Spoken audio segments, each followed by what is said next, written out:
I'm going to call the meeting to order. And let's do a roll for the record, and then we'll decide what to do. Go ahead, Tamara. Present. Ricardo Diaz, Here. Scott Dossett, Here. Katrina Kendall, and Daryl Price. Thank you. So it's 3 out of 5. So officially we can have a meeting in which we have lots on the agenda. But like I said, Katrina did check in, and she's not sure when she'll be able to come into the meeting. But Daryl is, on the personal side, knowing that he was sick, and then we exchanged mails 2 weeks ago, and then have not heard from since. Unfortunately, I think it's just the concern. If I disappeared for 2 weeks, it would be hopefully a concern to somebody. So if anybody knows him personally, please check in and see where and how he might be.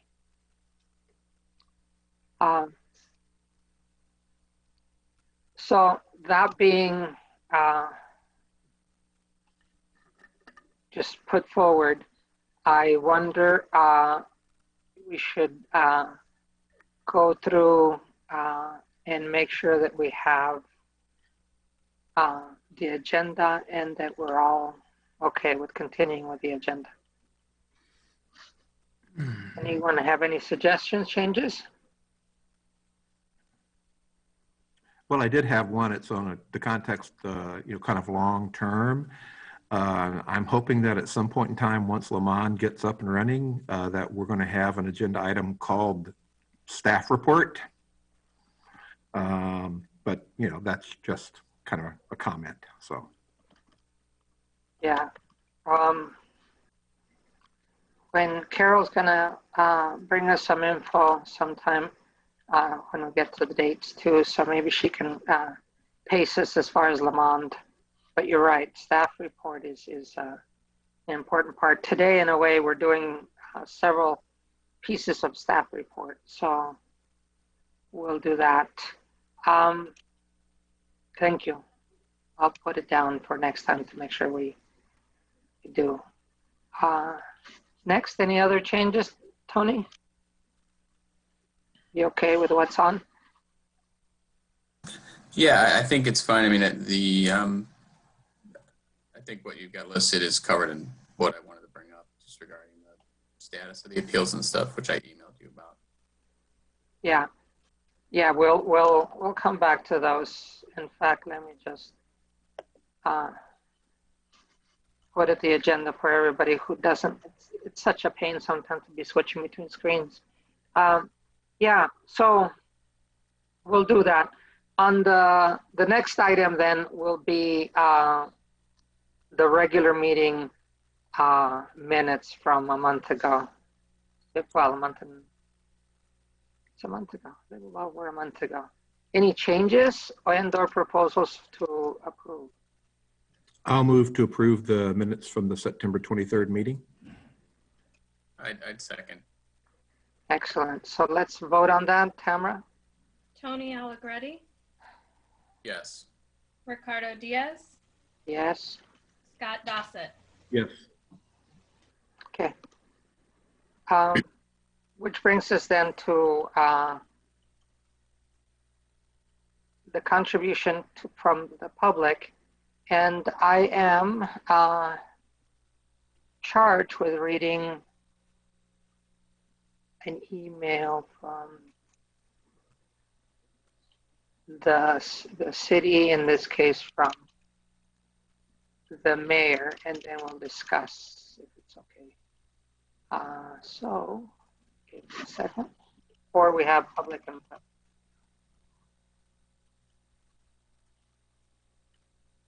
It says, okay.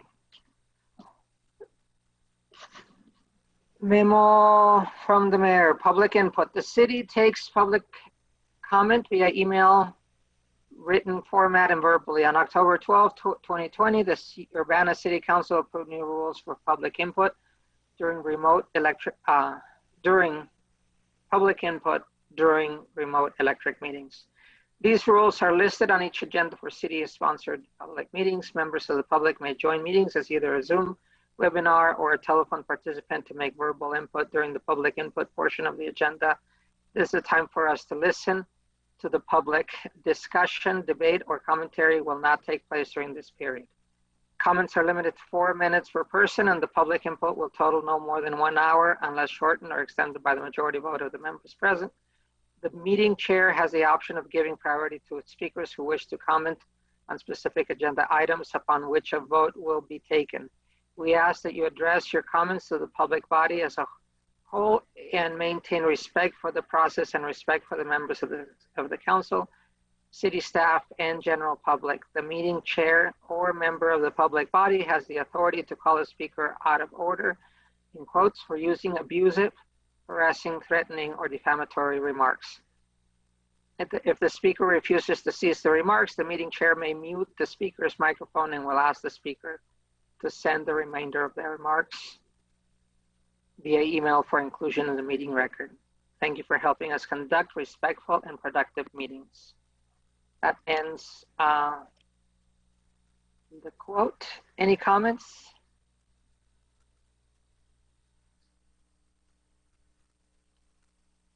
So for the purposes of our meeting here at the CPRB, we can also vote to change or to extend time periods. We have traditionally done 5 minutes with the clock, and I don't think we've ever gone over that hour. It is good to have, for me anyway, to have a concise meeting that we don't circle around too much. But as you've seen, I am very keen on having as much public input as possible. Hold on, am I still sharing screen? Yeah, no. So I am happy to just have, as time, we normally have 5, 6 participants. We may have more today, but public input. But besides that, I just take them as people raise their hands, and Christopher Hansen's one of them right now. Anybody else who wants to speak, please raise your hand so we can call you in that order. Tracy will be second.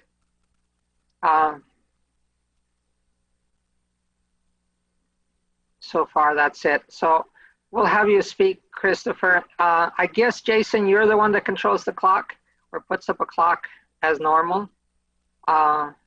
And so if, Tony and Scott, if it's okay with you, we'll run just with public input as normal, except for, I think that the call for being respectful to each other and to other people is a good reminder. We should do that without the prompt. But anyway, if we're okay, then let's take Christopher and then Tracy.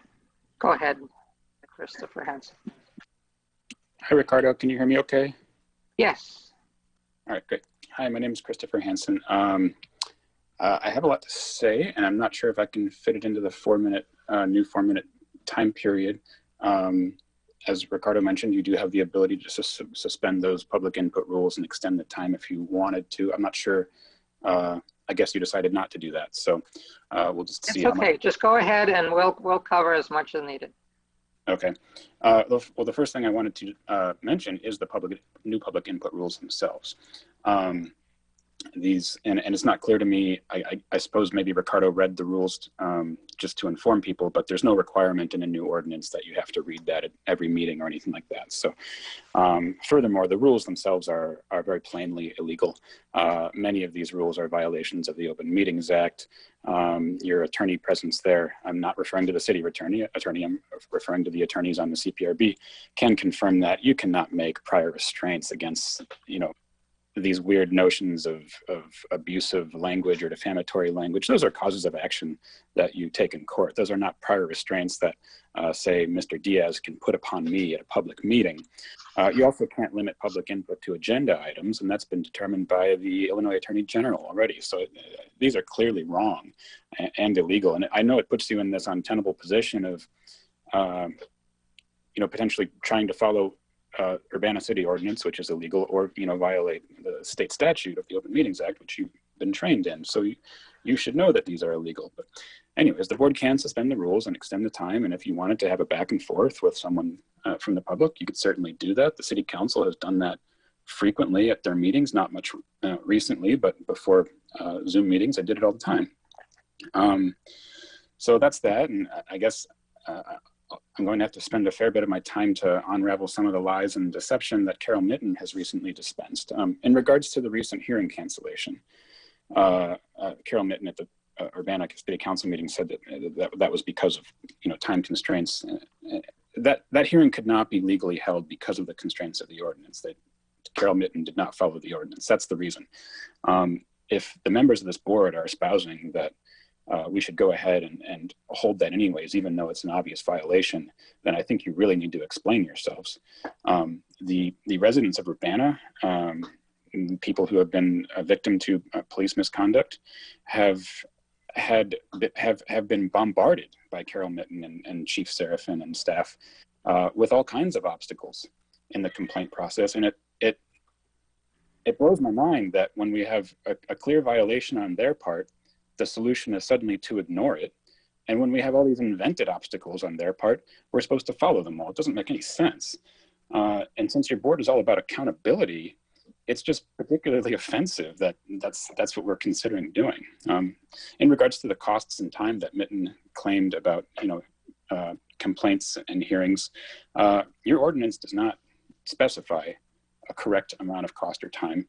And I sure would like to see how Carol Mitten came up with those calculations. I think they're really bloated. And I might try to submit a FOIA request to get that information, but that FOIA request will get denied because we don't believe in transparency in Urbana.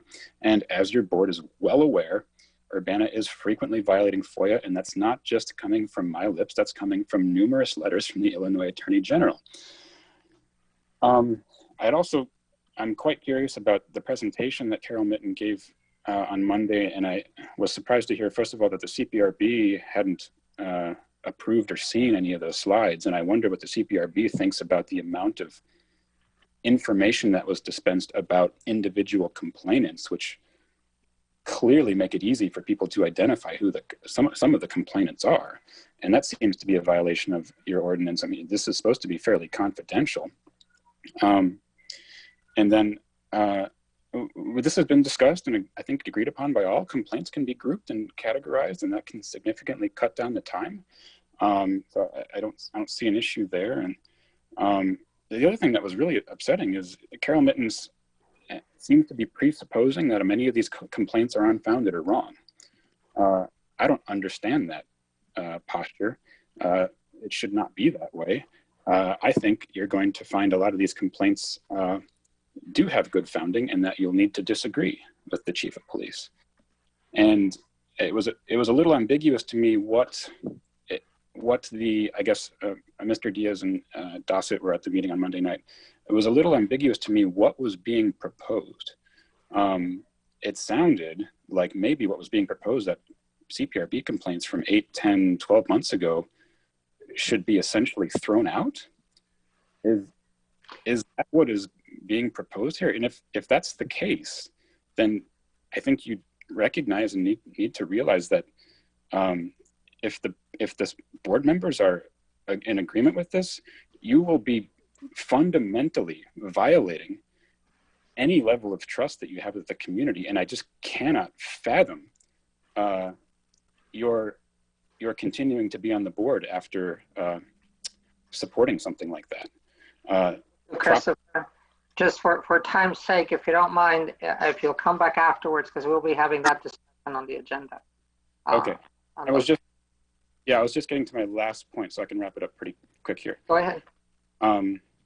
So I need you to think about your trust with the community and kind of weigh what it means to essentially dispense of complaints that you find inconvenient. And on to my last point now, and I wanted to talk about types of complaints. And there's this idea put forth that maybe there are these administrative complaints that aren't worth anyone's time.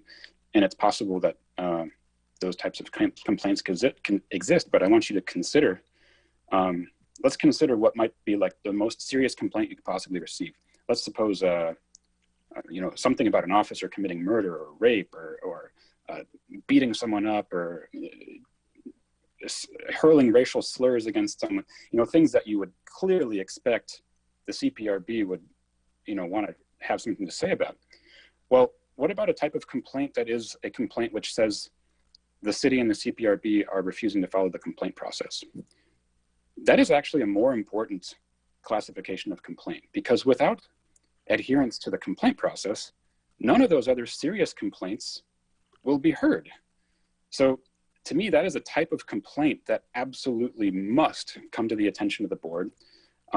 They're calling it administrative. And what you're going to find if you actually hear these complaints, and you should, is that Carol Mitten and Chief Serafin are frequently violating the CPRB ordinance. And it's entirely within their interest to have these complaints dispensed of so that the CPRB does not see them. So it's a self-protection mechanism, and you should tell them this is completely inappropriate. You need to hear those appeals. Okay. And I think I'll leave it at there. And like always, you're welcome to ask me questions or have a chat if you want. So Thank you. Thank you, Christopher. Tracy, I use first names, and I hope that's not disrespectful to anybody. It's just the style I do, but if you want me to change, just let me know. Ms. Strong or Tracy, however you like. Next. Hi, Ricardo. Can you hear me? Yes. Yeah, Tracy is just fine. First name's okay for me. Hi, I'm Tracy Chong from Urbana. My first point is I'm following up on the Taser case that was reviewed on January 22nd. I brought it up last meeting because CPRB board members were supposed to follow up with Deputy Chief Richard Sills about the additional squad cam or body-worn camera footage that he promised that he would look into. Have any of you followed up with it? And if not, why? My next comments would be about the CPRB discussion led by Carol Mitten last night.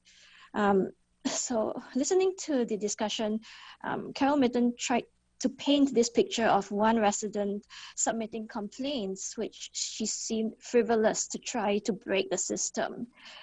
Then she tried to elicit sympathy and shock by throwing out numbers like $42,000, $120,000.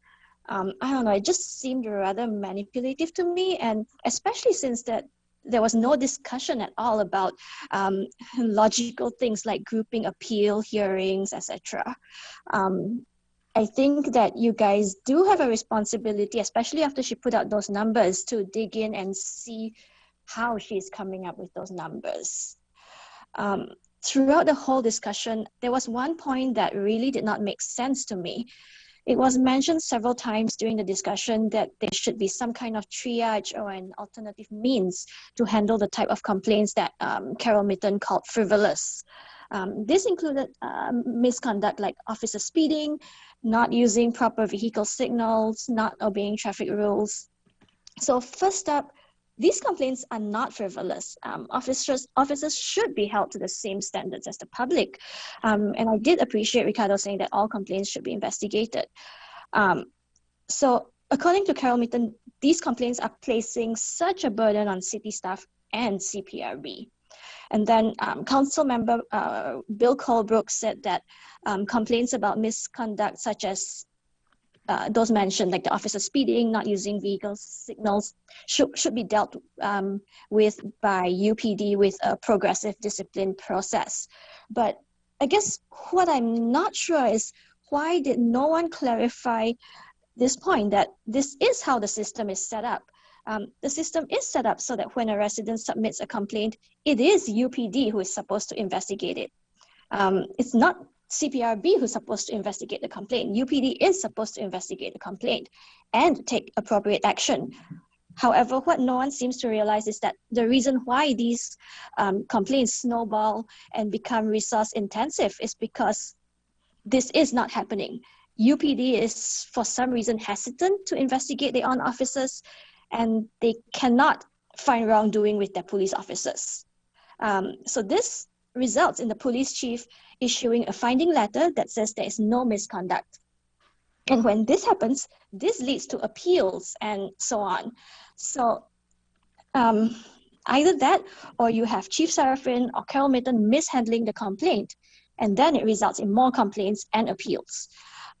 So if in the first place, UPD or city staff handled the complaints properly and actually took meaningful action, which residents do expect, then there is no reason to have the cost that Carol Mitton came up with. So please don't blame the cost on the resident or the system. And I hope what I said just makes sense. And if it's not, I'll be happy to clarify. I would also like to say that many of the complaints, if investigated, will bring to light the mishandling of complaints by Carol Mitton and Brian Serafin. So it seems like great incentive for them to try to quickly get council to pass an ordinance to legally block these administrative complaints. And I hope that CPRME members realize that the complaints of mishandling of complaints, so-called frivolous complaints last night, are one of the most important types of complaints. If residents cannot trust the complaint process, why even bother having a complaint process? Okay, I'm wrapping up. So I look forward to tonight's discussion on the CPRB updates about the proposal by the residents. Okay, thank you very much. Thank you. Thank you, Tracy. Many of these are important points that I hope are dealt with as we talk through and also debrief. I do want to address the point of how we handle complaints and what is the content. As a chairperson, you won't find me interrupting anybody when it comes to saying names. I find a useful separation to label actions versus label feelings. When we each have an opinion, we should have the right to state it. On the other hand, when it becomes disrespectful, we need to figure out how to make it still within the context of meetings respectful, and I think we can do that.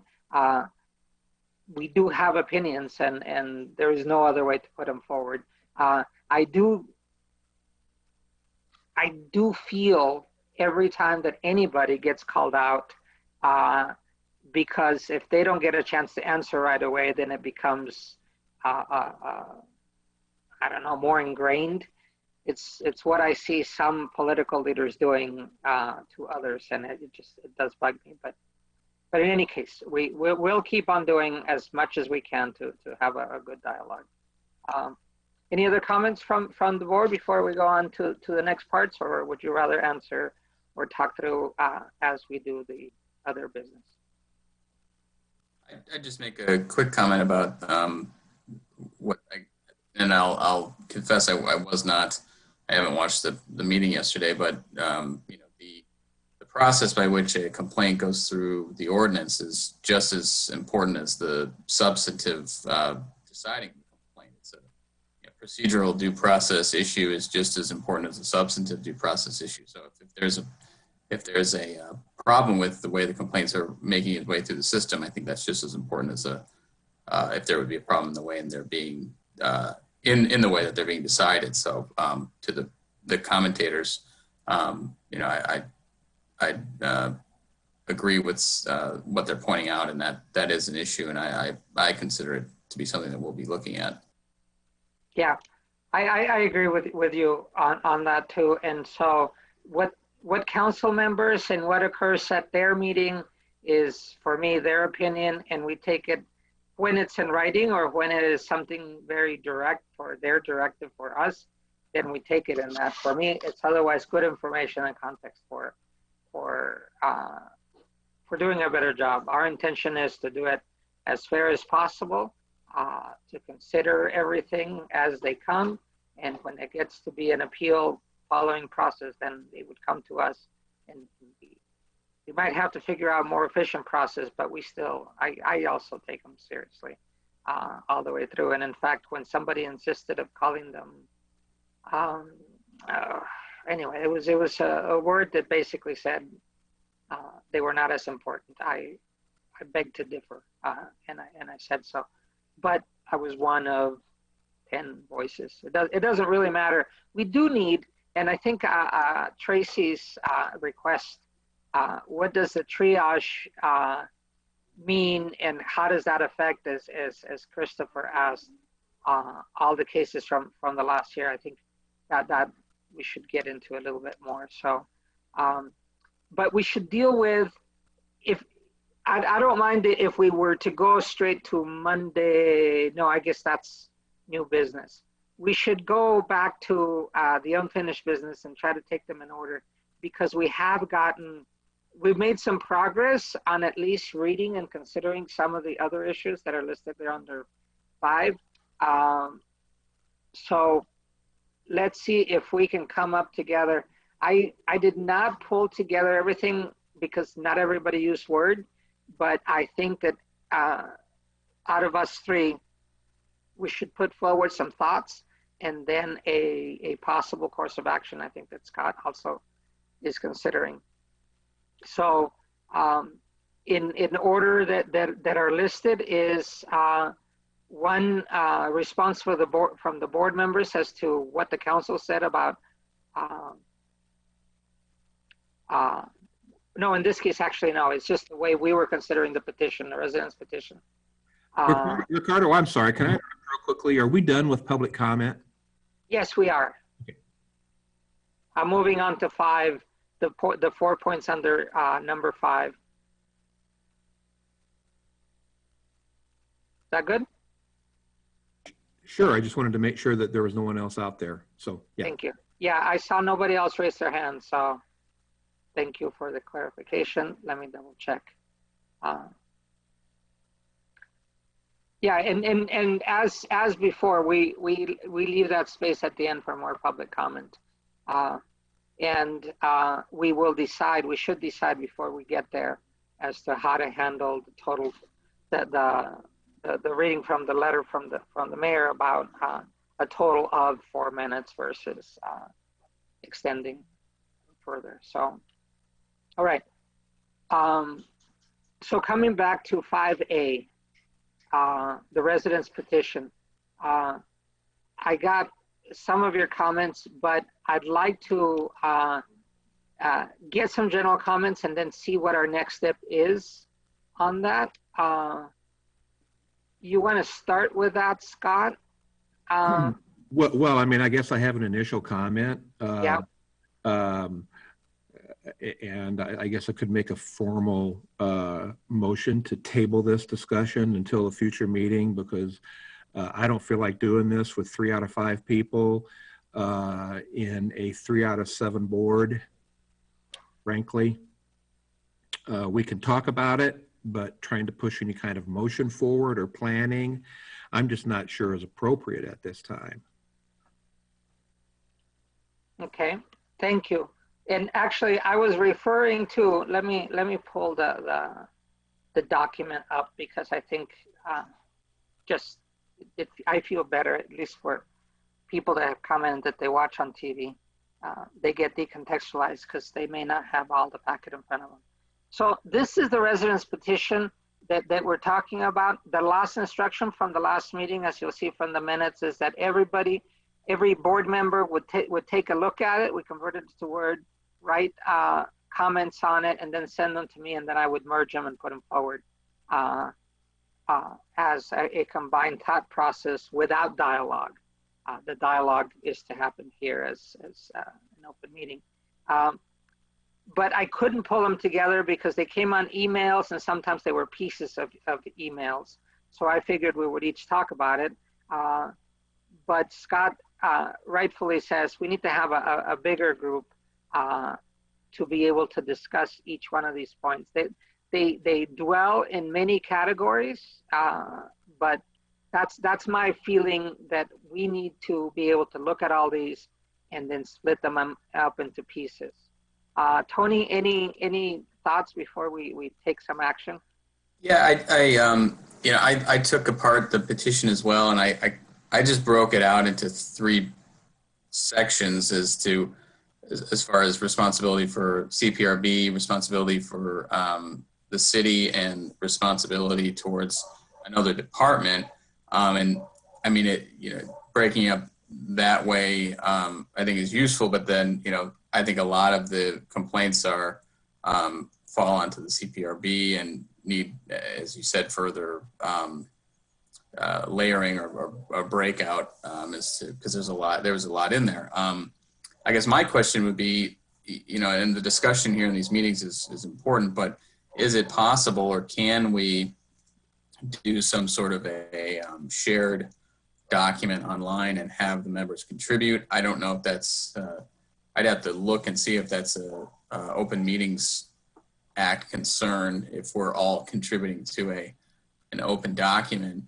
It just I think for the purposes of trying to order all of the concerns in this petition, but it may be a better use of our time if we can all contribute and edit and pull apart the petition and organize it in a way that would make it easier to discuss in these meetings. Because I think going through this whole petition in an open or at a regular meeting like this, this could be the only thing on the agenda, and we would still be here until midnight, I think, talking about it. Yeah, and it's a little bit awkward to do it all together, even in sequence of the petition here. My intent in actually getting people to send comments was the underlying one. Let's all consider it deeply and seriously, because when we start making comments on it, it would give us that. And I feel like people have sent me that kind of thinking. And in discussion with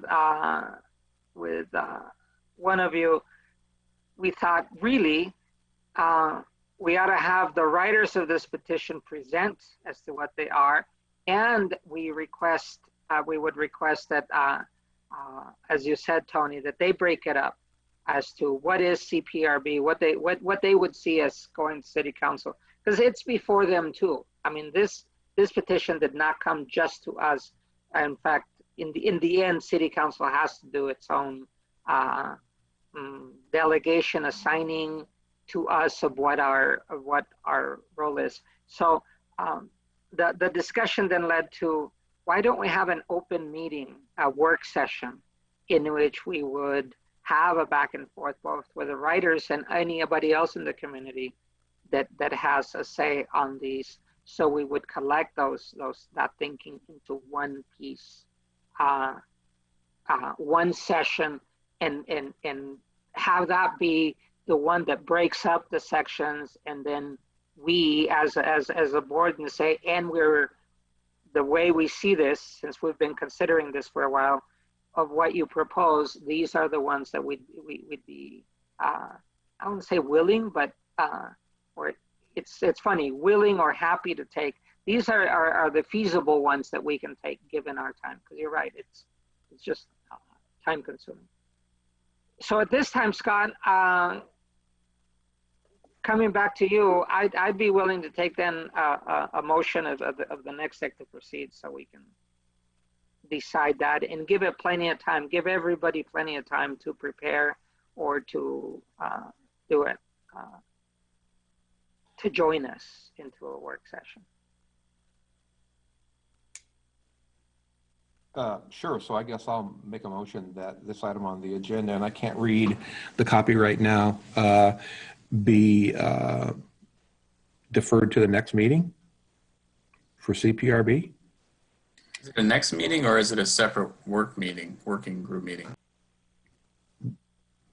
I actually don't know the rules of, can our regular meeting be a work meeting, be a work session? I think it should. Well, I'm not certain. We may have to ask for guidance on that, and certainly the idea that we've talked about having some kind of an open house or community meeting about this is something that's going to take even more work and organization. That's not an idea that, I've shared with anybody on staff. I don't quite know how to proceed. I just agree with Tony that even trying to tackle one page of this thing is going to take us until midnight. And again, my essential unease is that we're just awful short of voices here. So I'll just make a motion to defer this agenda item until the next meeting. And then if we can make progress on a special meeting for this and or a public, kind of an open house kind of event, then, certainly at the next public meeting, maybe we'll be able to say, well, we finished that already. We don't need to do it. But at least for me, it means that there's a marker in the next agenda so that, we don't lose this. And I don't think we're going to, but, Go ahead, Tony. And I guess I'm just thinking, to best use our time, can we contribute to a shared document, the board members, and try and break apart and organize the petition? I think not that it needs. I mean, I think the issues that are being addressed are all well and good. I think it might be better if we can kind of organize it ourselves so we know what we're talking about and make suggestions. Again, I know that there's probably Open Meeting Act concerns about doing that. Yeah, so I agree with you. And whatever the rules say, we will follow the rules, be within the law, but we need to accomplish the purpose of consideration Right. in an orderly way. So I just think, we're all kind of asynchronous at this point, or syncing everybody up is difficult. This meeting itself, we only have 3 of 5 people attending for various, good reason. And, if I want to jump on and look at this document and help, get towards a resolution of this, and I'm able to do that at 10 at night, Ricardo, you can do it at 8 in the morning, that would be, I think, a shared document between the board members, I think would go a long way in trying to get this thing.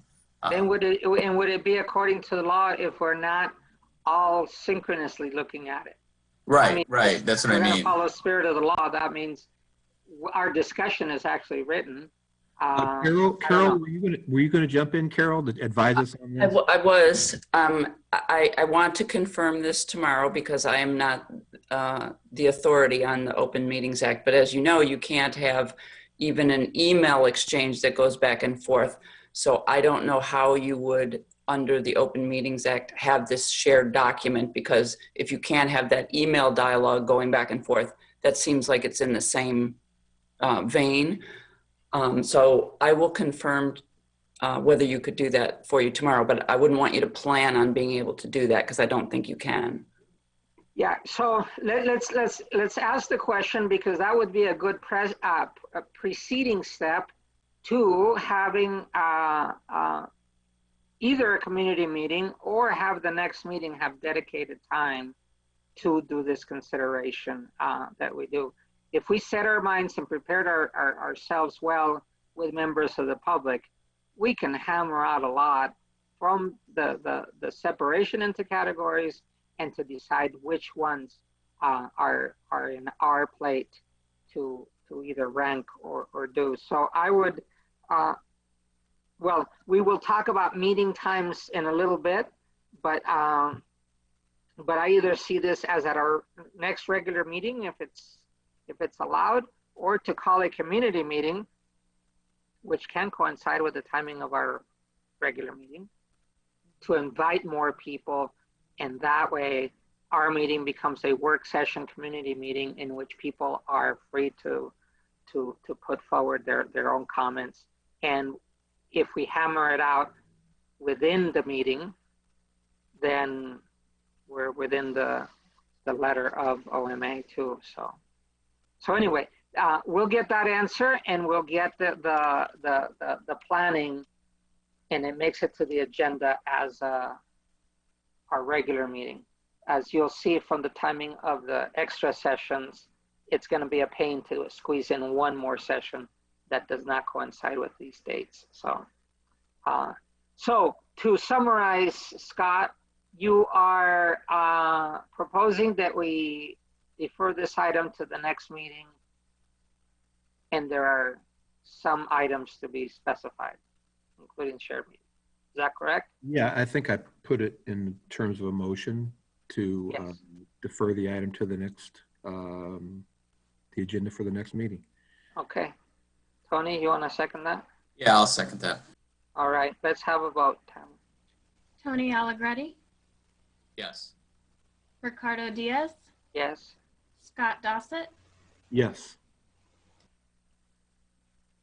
All right, so that means then we'll bring it forward in a more structured way. I'm happy that we're reading it more and that we get ideas and we can accept and reject ideas. I've had a couple of emails from people in which, not board members, in which they have done the same, and I can't wait to also bring them in together. So if it's okay with you, we've called that finished with 5A. Want to move to 5B now. So this item is 2 meetings ago, is it 2? Last one. Last meeting, we considered back and forth, actually over the last 2 meetings, about what constitutes a first-hand account. It was moved and proposed that we send to council a proposal for them to include video coverage as a first-hand account, I guess added, clarified as to that being put forward. And then Katrina presented before them. They had several questions, and then they basically bounced it back to us with several important questions, some of which came up this Monday. But I think that it's time. Tony, well, can you speak? Do you have your notes in front of you? I have, yeah, I do. Okay. Would you mind going down, because you had them all listed, and so if you don't mind going down through them, just because that's a more direct response to what we heard from council as questions that I think we discussed. So go ahead. So the first question was, how would CPRB handle multiple complaints generated by watching the same video? If 10 people submitted complaints for the same video, would that be treated as 1 complaint or 10? Further, how would the board handle an appeal of those complaints? Would it be, would there be 10 potential appeals, or would there be 10 people be able to testify at a single consolidated hearing? That was question 1. Yeah. And so what would we do? This is all in discussion. We are not putting proposals yet, but I think that we have cycled through this, and either they didn't watch our meeting, or they're regular people, so they'll branch out to whatever comes to their mind, including things in which they also need to be thought about. So go ahead, Tony. I'm looking at the blue text. Yeah, no, I mean, I just, we have discussed a lot of their concerns before they were their concerns. I don't think there's any difference between someone watching the video and someone physically being present. And, you can add 10, 20, 30 people being present, and you get the same, the concern they're having about the video is not a concern for physically present witnesses. I don't think there's anything problematic with consolidating them if they're one incident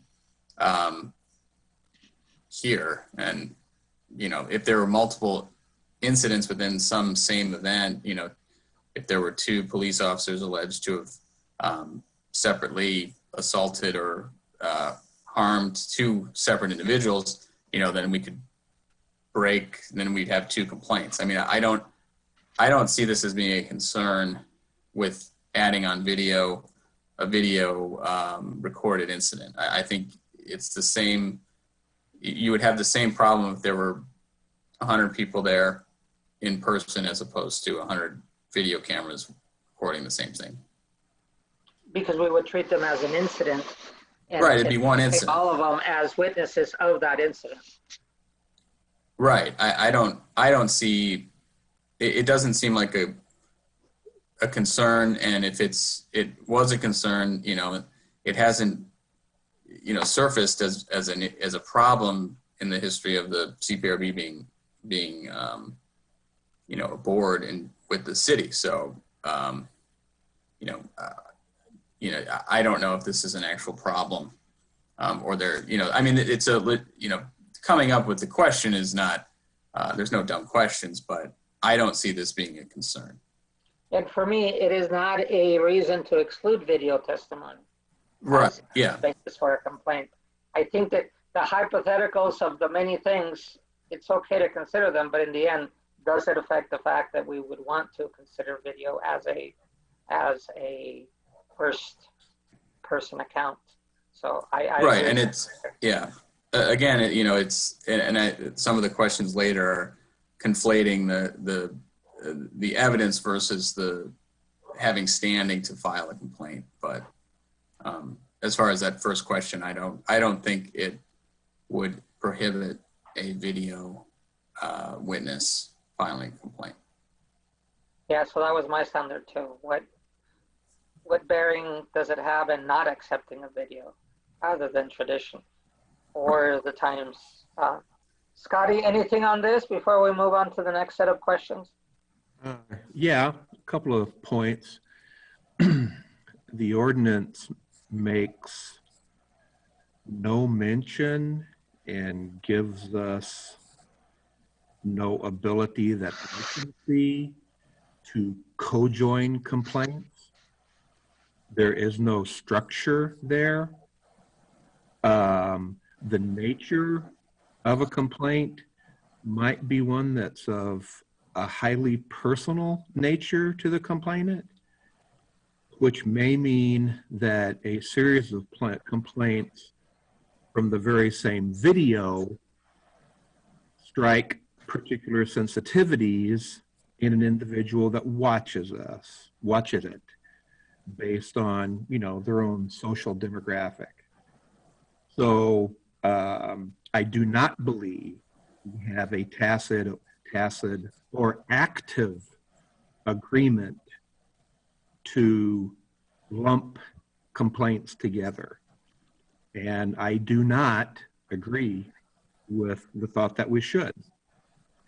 Other than that, I thought when I made the motion that I had been convinced from Tony and other members of people in the community that the video evidence should be something that could be forthcoming.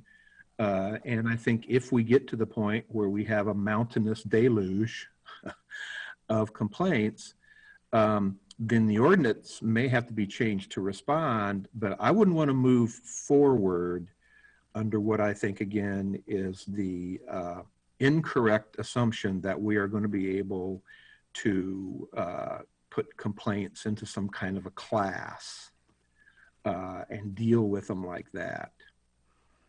So that's about all I have to say. Yeah, I'm writing them down as points to answer, because we requested for them to either accept what we wanted, well, the wording that we wanted to add, or for them to come up with a way to do it. So I still think these are points to be sent to them to consider when they get to that definition, clarification. Scott, I guess we should keep in mind is that, we're reviewing the conduct of the police and not, it's not necessarily the individual that is the focus. They're the complainant, but the focus of our review is the police and their conduct. I don't know. I'm trying to think of a scenario where not, I think lumping or combining complaints together regarding the actions of one particular officer or a group of them just seems to make sense. I guess I'm trying to picture the incident you would have in question that would cause you some pause about consolidating them. Well, I mean, I guess my initial response is that I think each complainant should be given an independent review of their complaint by the CPRB. Now, certainly, if some of those complaints perhaps exist in a class that lumps them together, it seems to me that every complainant is due the respect of a response to their individual complaint. Which is not precluded, Scott. Sure. If we put them all together, that is addressing their complaint. Well, it depends upon what the nature of the complaint is. Agreed. You know, we have heard impassioned input from the community about the April case, regarding, essential police action, spousal or partner abuse. Those are pretty, kind of different sort of bookends of the complaints or the input that we heard from that one event.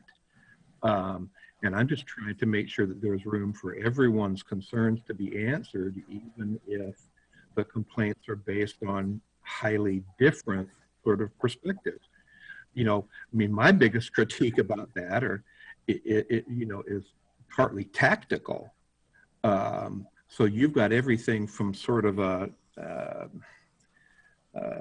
I don't want to call it a quantitative, but a pretty process-oriented sort of perspective to what the emotional and psychological impact of an event on an individual might be.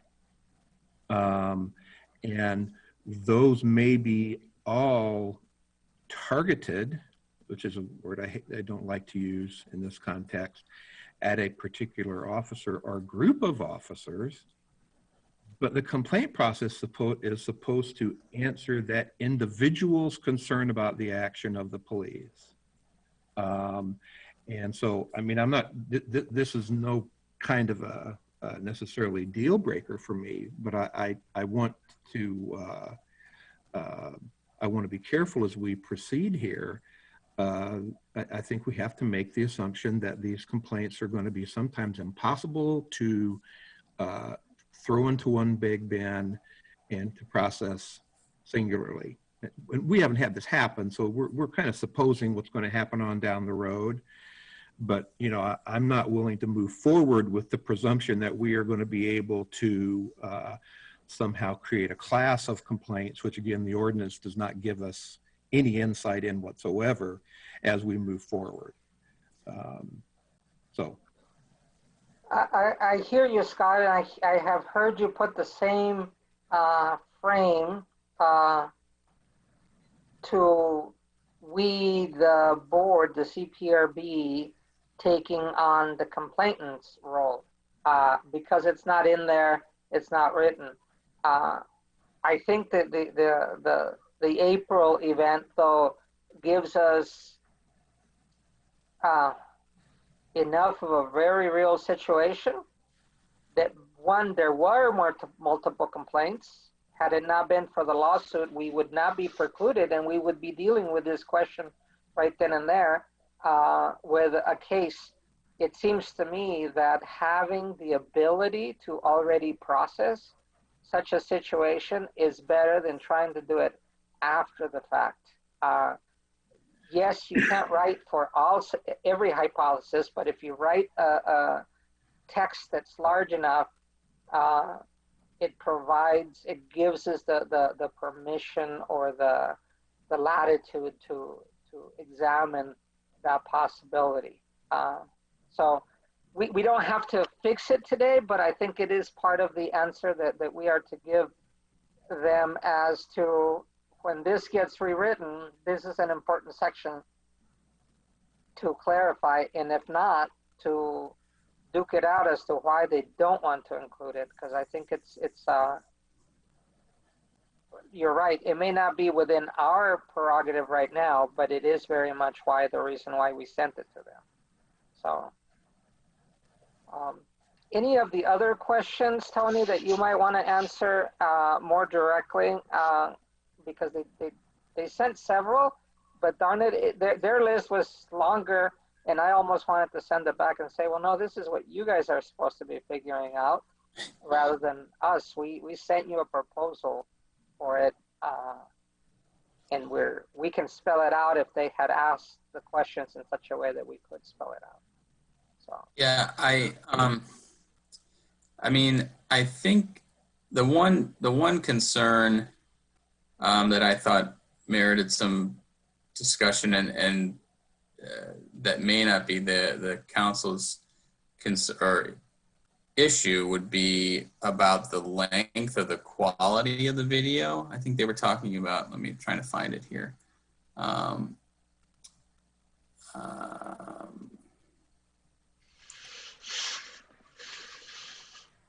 Sorry, now I've lost it once. Here we go. About it being where it's posted, where this video is located.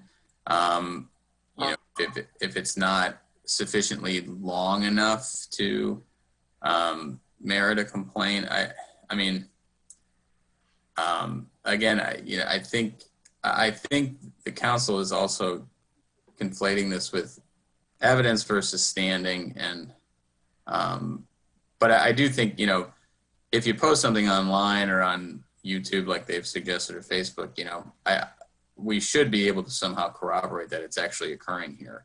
But I don't know if we're going to have a problem where the you know, a complaint like that would be denied because you know, they're going to hear from the Urbana Police Department that this is not, we don't know what this is. This didn't happen in Urbana. I think that, you know, we may have to figure out exactly what, you know, what type of videos, especially shorter ones in nature, if that were to be a problem. I guess that's the one thing I thought was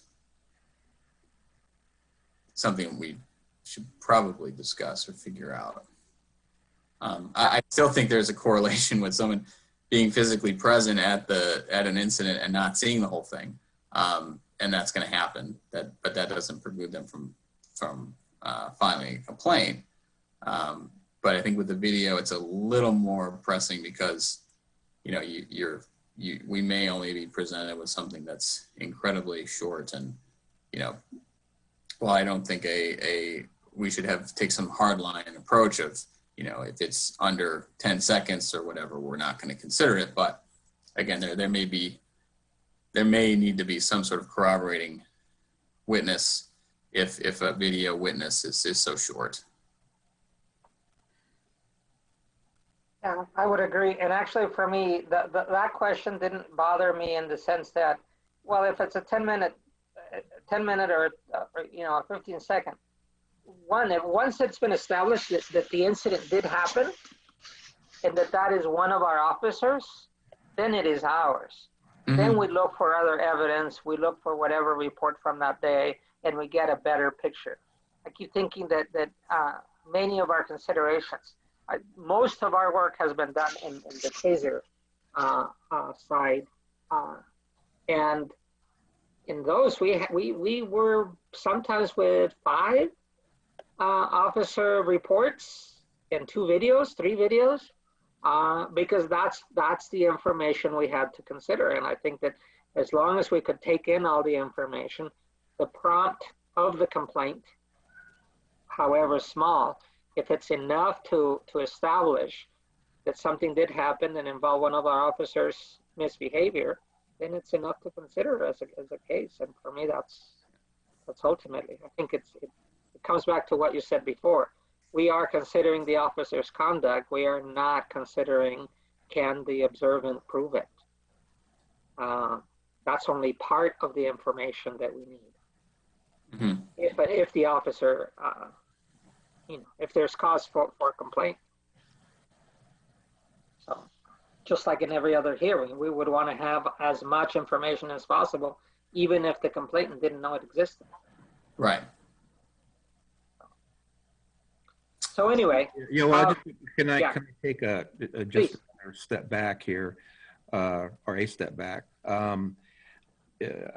I guess I was under the assumption that if a video segment were allowed as grounds for a complaint, similar to the handwritten or typed descriptions of incidents that we receive now, that a copy, a physical copy of the video, a thumb drive, or at the minimum, a URL with a pretty pointed reference was going to be part of the packet.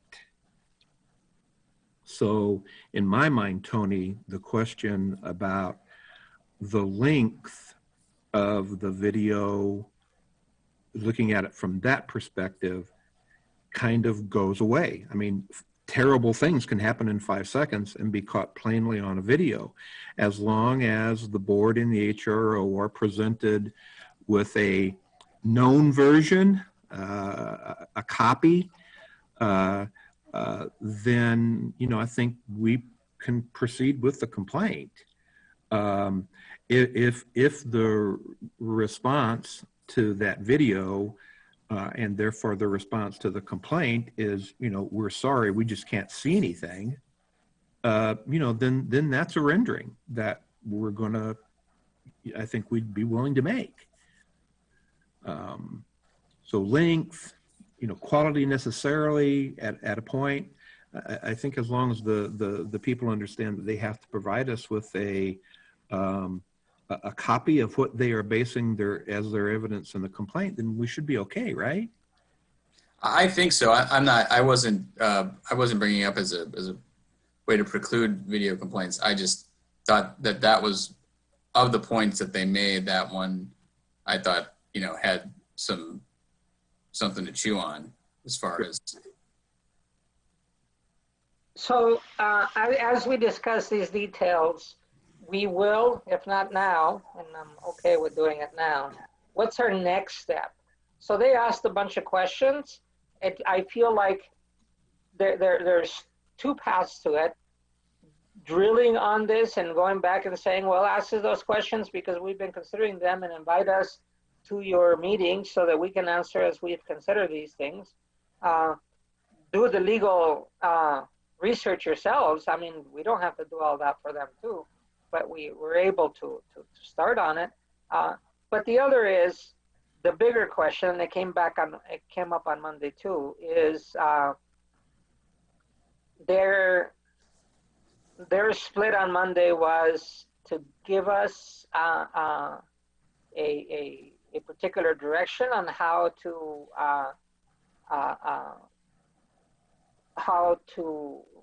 rank or separate complaints into different categories, or to do a wholesale rewrite of the ordinance in which that item was considered. But this would be another item for them to consider.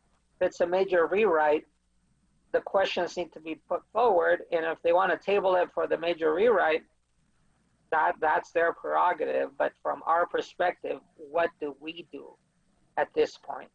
Do we push it back to them? I don't want to be arguing with them on paper. I'd rather just get to, let's make a decision on how we're going to handle it, and then, you know, charge forward with the other things that we have to do. What do you think? I mean, I had argued before when we first started talking about this that I think we're within the ordinance by accepting them now, and we don't need a rewrite. I mean, I think the rewrite would only be if they wanted to preclude us from hearing these complaints.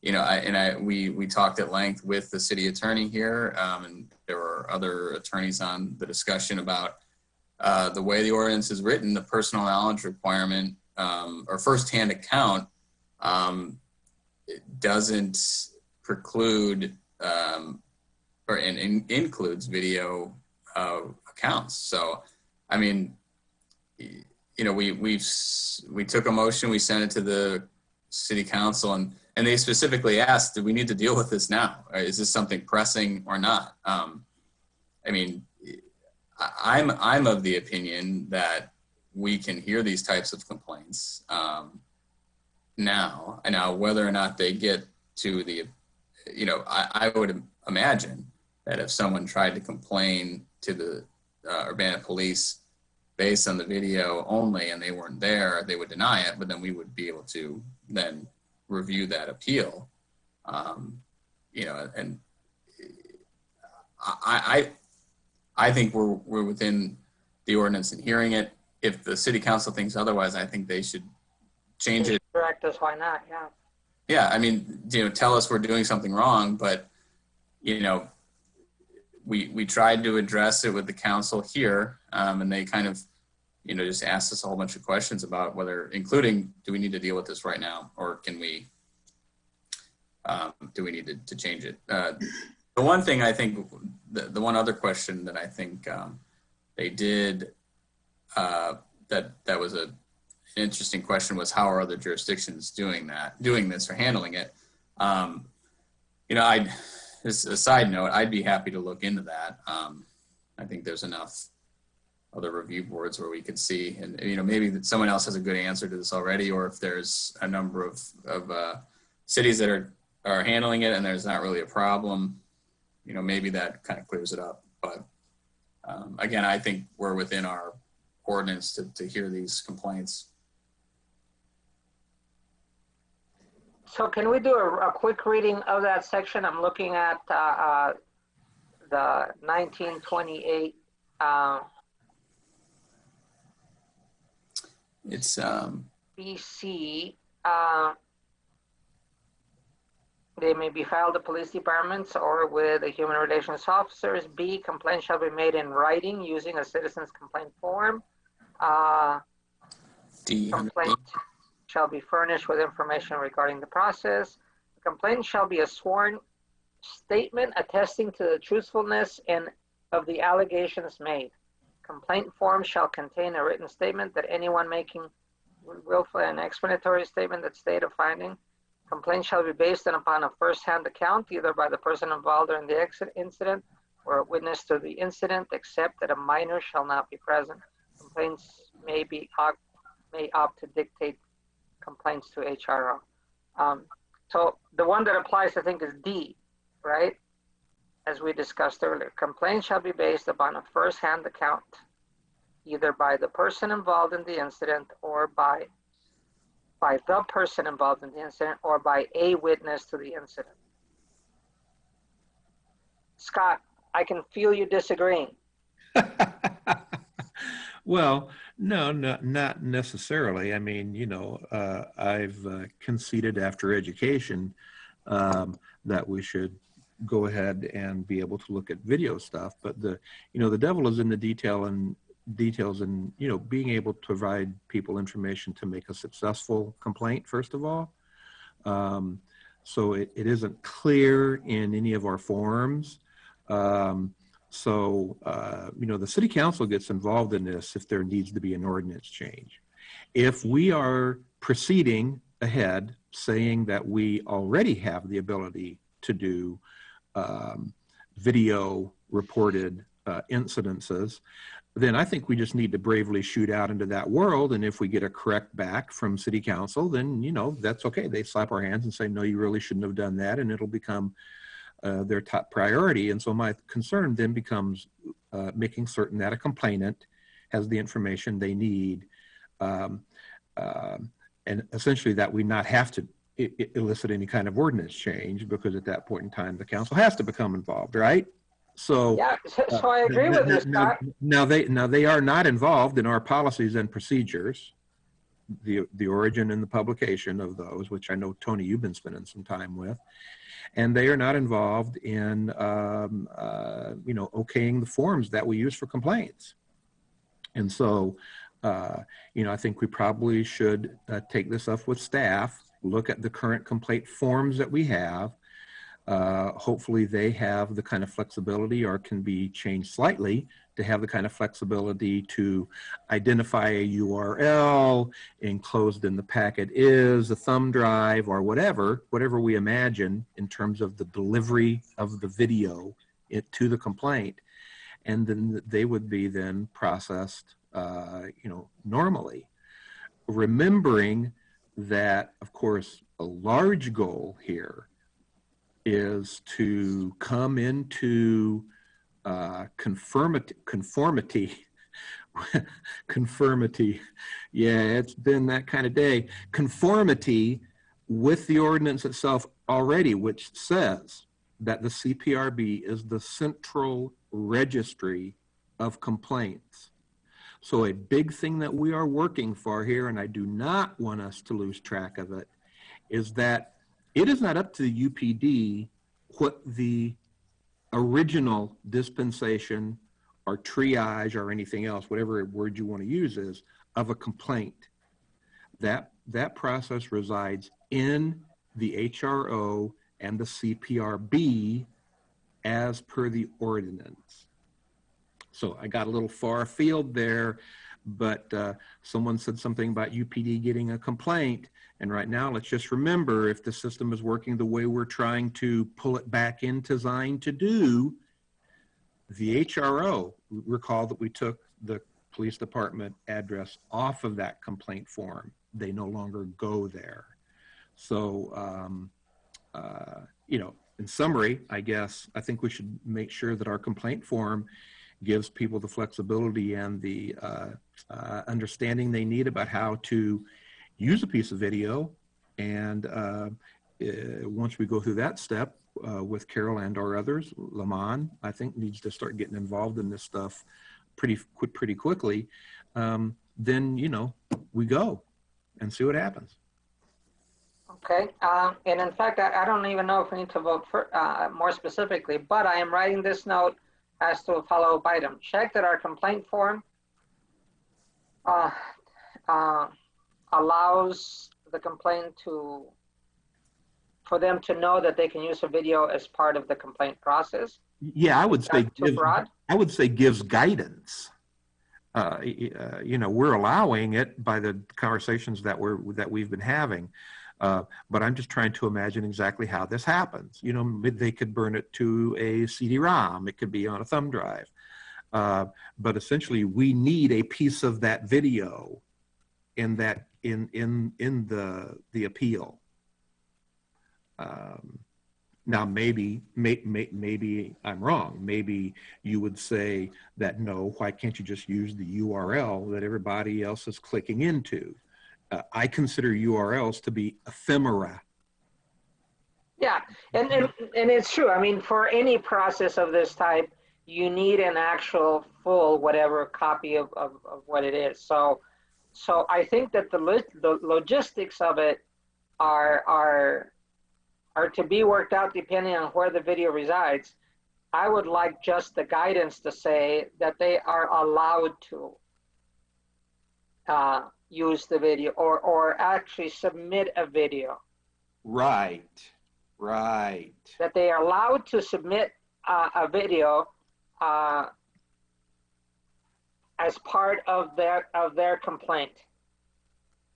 And that way, we do not have to limit it for third person, this kind of, it wasn't my video. As long as they're allowed to submit a video, then that encompasses situations in which a video is involved. Because I could see, even for something that they watch themselves, that they ought to be able to submit their video as part of that, even though they were physical witnesses. So that situation also might allow a video, right? So yeah, okay. we may get a lot of that situation anyway, where it's they were present and they have a video. Yeah, I would imagine that's more likely than someone just watching a video that wasn't actually there. But yeah, right. And if we go to a point, and we there have been suggestions about this, and we've talked about it, amongst ourselves, that we're running a purely electronic complaint submission, then, you know, then you can integrate that kind of stuff pretty easily into that. Okay, so the wording, it keeps changing, but verify that our complaint form gives guidance that complainant is allowed to submit video as part of the complaint process, and then talk with staff and become member for this to become a part of the complaint form. Okay.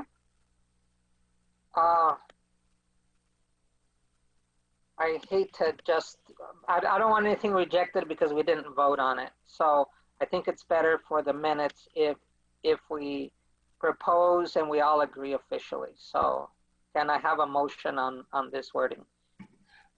Well, do we need to talk through any more of Tony's list from their questions before we get to that point?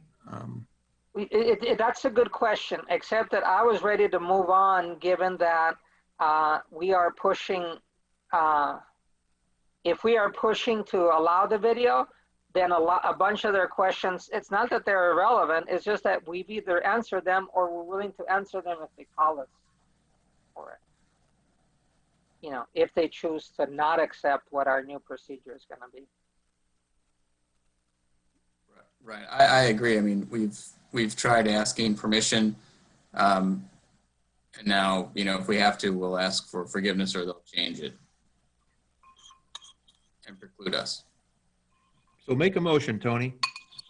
I would make a motion to include in the complaint forms the allowance of attaching a video link or particular video document in whatever form to the complaint form. If they. Okay. Okay, I'll second it. All right. So let's vote. Tamara, once again. Got a lot of work. Sure. Tony Allegretti, Yes. Ricardo Diaz, Yes. Scott Dossett, Yes. Excellent. I'm glad to have some forward movement on these items as they come along. And frankly, I would want to give other consideration with everybody in the room, but it seems like the more we wait for that situation, it becomes less and less an option. Oops. Am I allowed to share, Jason? Or I am sharing the agenda? You're sharing now, yeah. Okay, good. So that's 5B. 5C is actually status of complaints and appeals. We can read them off now, but it will also be part of our discussion of Monday. So under the new business. So Carol, can I ask you to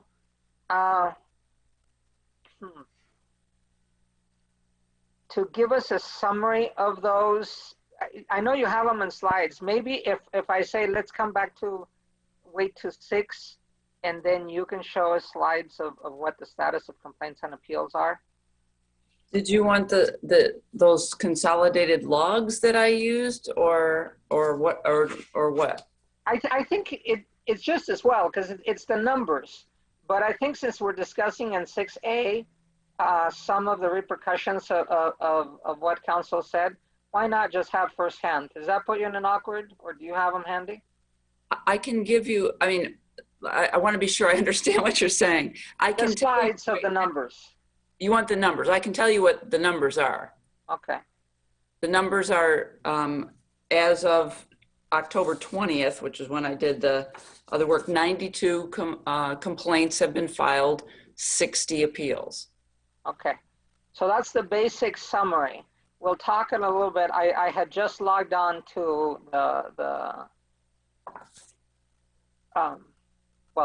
to the internal folder in files that have that. But if that's okay with everybody, can we just leave it at that for now on 5C? Sure. Thank you. 5, then we'll call it closed on 5C. We'll come back to that related item. 5D, status of the annual report for 2019. I think it's good to see you, Carol. I hadn't seen you in a while. We actually have the short version of a report. We had an opportunity for comment. The comment was it's too short, and the response is, if we want more time on 2019, we can do it. We can do it as part of the board, or we can just do a better job in 2020. So do we go ahead with the 2019 report? And has it ever been circulated? I don't think so. It's been circulated in draft to the board. Okay. So in order for us to approve to send it, we should circulate it to the public. Well, yeah, and that's, I think the decision point is, I know that Scott had, in particular, I think you probably all wish there was more meat to it. And, you know, there's just been, you know, limited opportunity with the material hasn't been collected in real time. And so to go back, it's just this bandwidth problem with staff. So if you wanted more substance in the report, you know, I would ask you to say, you know, we really want to focus on this one area, and then let's figure out a way to work together to beef up a particular section. But if you're ready to move past that, then you know, we can post it and you can move on. So it's for the board to give direction, I think, at this point. So Scotty, can we say that we will finalize at the next meeting, and that whatever time we can spend on it in the next, you know, in the next 2 weeks, so we can circulate it to the public before it goes out to City Council, or I guess it can be just part of the packet for the next meeting, and whatever state it's in, let's just vote and put it through. So if any one of us wants to spend more time on it, then that would be wonderful. If not, it's our final call. Well, when I first saw the report, I offered to put my shoulder to the wheel to try to improve it. That offer still stands, but I don't know how to lead that effort. I don't know whether I have access to UPD case logs and files on this kind of stuff, what kind of security they would have to be used in.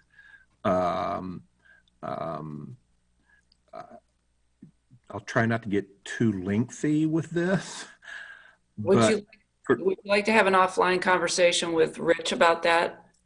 Sure. And I mean, that's the way we've done it before, right, Scott? We go into their conference room and they show us what they've got, and then it gets, you know, it gets extracted, aggregated or whatever, so that it comes out. So that's okay. What I would like to see at a minimum is for us to develop a spreadsheet, a matrix, similar to those in prior annual reports, where each complaint, and in this report sequence, there's maybe an average of, well, Carol, you just used those numbers last night, 12 complaints, where they are breaking out by incident, officer, geography, and that other suite of things that I'm not remembering right now, but you've all seen me refer to that 2012 annual report. And that for each year, we generate those because they amount to the way that the board has right now to fulfill its obligation to the citizens of Urbana in the context of long-term review and reporting of police action. This gets back to what makes me crazy when we start talking only about appeals and forget the fact that the strongest thing that we actually do is to take those complaints and spend a little bit of time, one line on a spreadsheet, that would then allow a citizen to derive geography, racial profiles, randomized officer numbers. Does it have complaints through time been mostly not officer number 25? I consider that to be our key charge, not a charge, but a key charge. I think this quote unquote 2009 report, which is actually more like a 2014 or so to 2019 report, has to have that in there as a minimum. And if there's anything I can do to make that happen, I will. So let's start with that then, Scott. If you will work with Rich to access that information for 2019, be as detailed as you can, as you are able to, given the 2019 model, 2012 model, and then send back the draft so that we can approve at the next meeting. Okay? All righty, sure. I guess what might help is to make sure I have kind of the raw data from Elizabeth's draft, who I want to take the opportunity to thank so much for doing that work in the first place. And none of my dialogue is at all meant to minimize the fine effort that she had on that, so that we were kind of running, parallel lines down to the same horizon, So I would like to see what other kind of underlying data there is in the draft report that's out now. So right. I think the best thing, Scott, is just for you to come into the office, and we'll socially distance in the big conference room and talk it through and share with you what we have. Okay. All right. Great. Well, I'm going to have to wait, of course, until after election day for that. I'm judging Okay. pretty continually, 10 to 6 every day. But I'll be in contact. Thank you for the offer, Carol. Okay. Thanks. Scott, you can just quit that job, and you can come back to this. Well, you know what, Ricardo? They pay me. All right. And I get to help people vote. I mean, that's the big thing. Touche. All right. Sounds good. So that's then settled enough that we can move on from 2019. It's not only tabled, but it'll be concluded at this next meeting. Okay.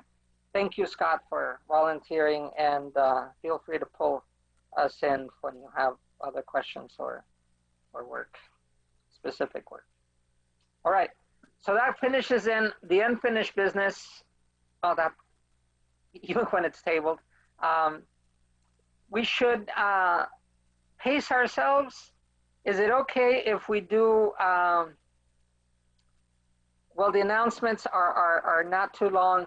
Can we say 15 minutes on this discussion on Monday? I mean, I realize that it could probably handle itself, but if you want to know more, watch the video. That section is at least an hour. I almost quit several times, but then I hung on to the end to see what they would actually conclude with. So before I take comments, I think we need to see a little bit, Carol, you did a very short version actually for Monday, but I think it would be good to see at least an executive summary of what you presented to them. You want to see the slides? Yeah. Is that okay? Just bear with me. I'm gonna poke around. I'll be right back. Okay. While she does that, I think it's fair to consider both what Chris and what Tracy mentioned, because they were obviously watching on Monday too. I think we should be careful on talking too much about hearings and names. We're looking at the numbers and where the council ended up at, rather than handling too much on the drilling down on the numbers. I think the general categories of what was being talked about, if we're careful, we can do without getting close to a ledge of privacy concerns. I hope so. So, yeah, I'm So going to look at, share my screen here. go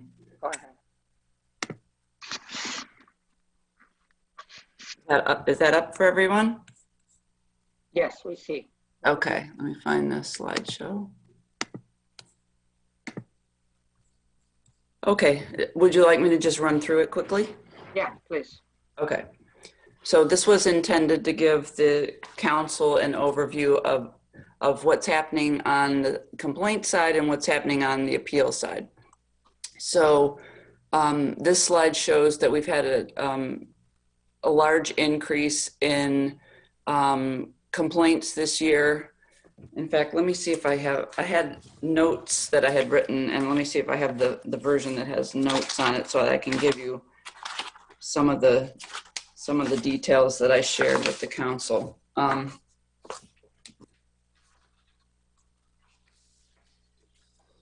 All right, so the average number of complaints for the 10 years prior to 2020, and just a reminder, this is 2020 year to date, the average has been 9 complaints per year, and we're already at 10 times that number for 2020. The increase in complaints is being driven by a single complainant, and it's all anonymized here.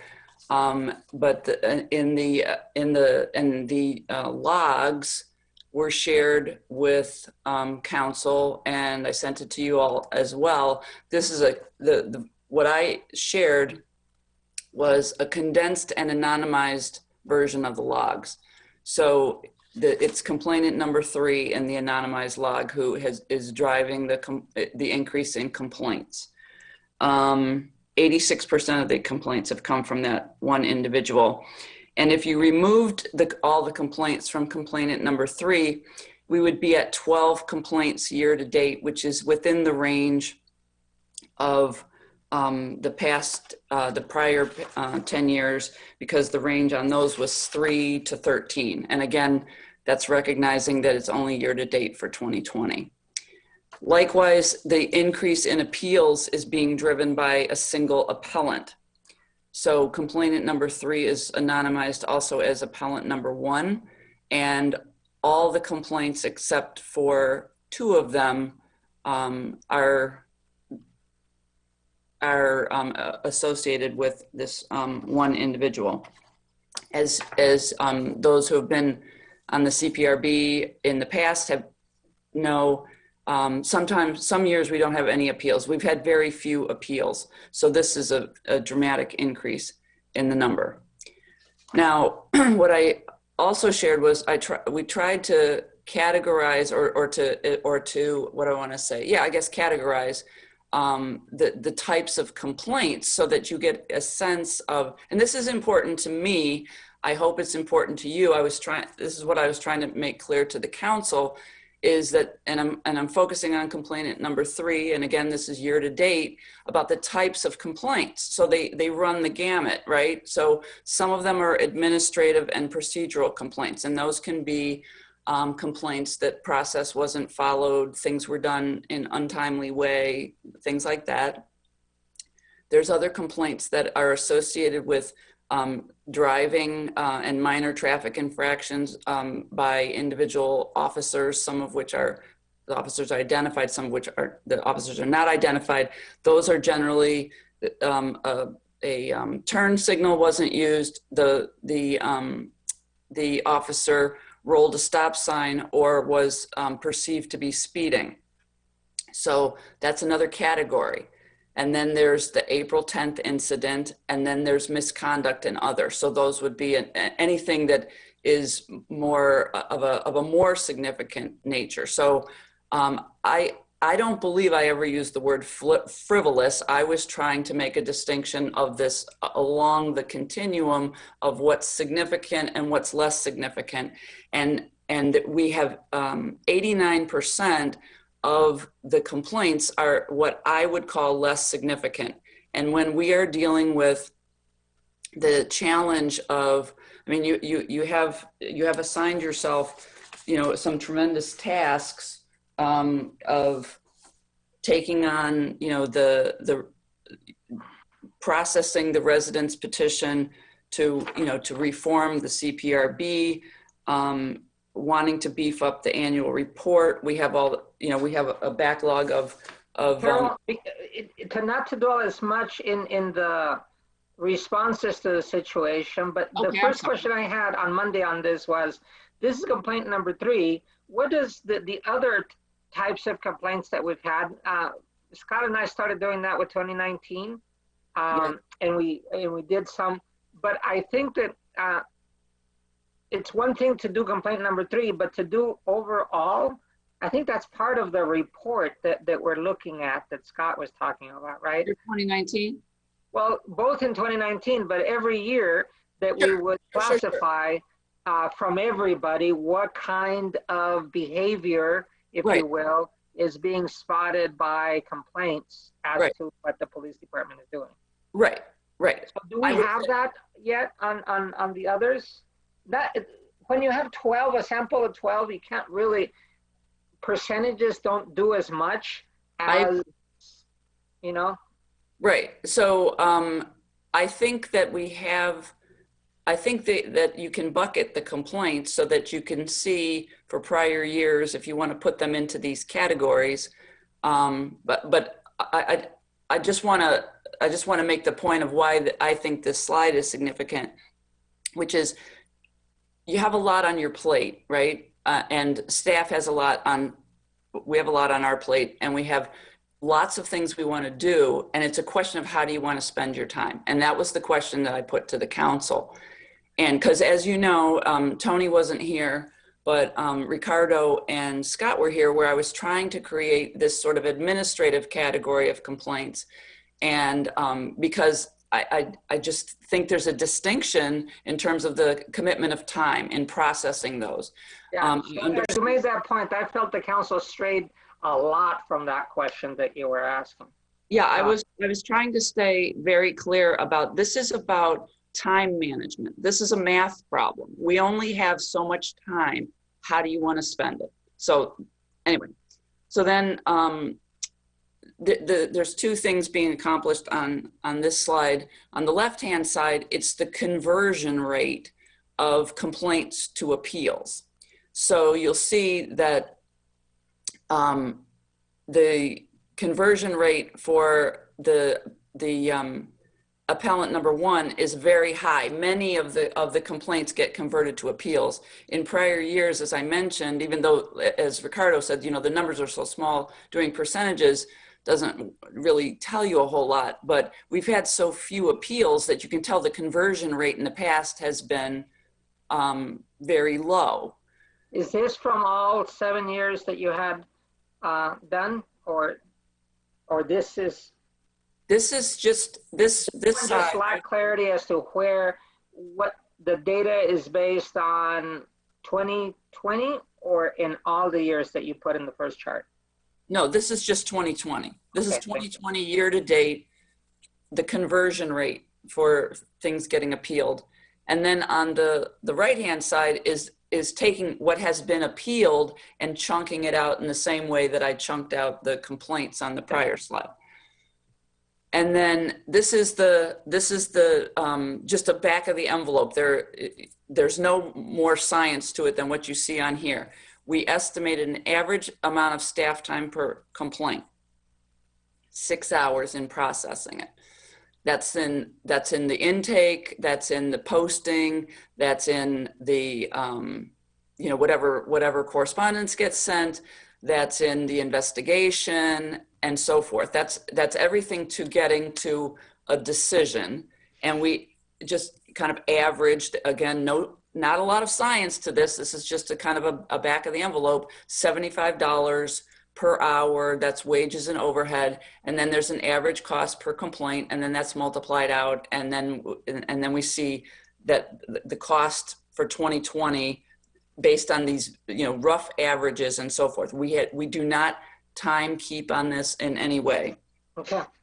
So, but to me, the more significant thing is that this amounts to about 500 hours of staff time to do all these complaints. So, and that's what we've spent. That's what we spent so far getting to where we are with all of these complaints. that have been processed and completed. I think there are probably some that are still in process. We did a similar calculation on the appeal side. Now, as I tried to stress at the city council, this is money that has largely not been spent, although we have incurred a fair amount of staff time on some appeals. This is a little bit different. We assigned an average, again, this is just an estimate of 15 hours per appeal. That would be through the, through the entire appeal process and the hearing and all of that, which we haven't done anything, start to finish yet. So at least I haven't participated in any. So 15 hours is just an estimate. We had a slightly higher wage and overhead rate of $100 because there's higher level staff involved in it. And then there's a cost per appeal.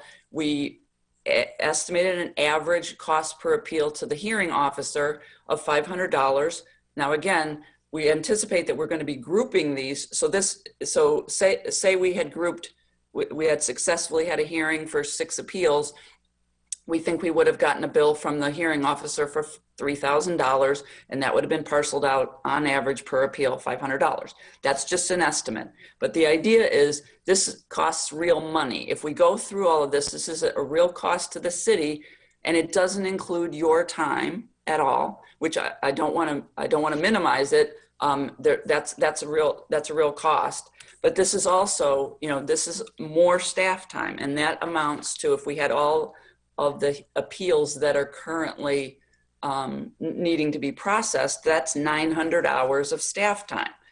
So, for you guys, it's not quite the same.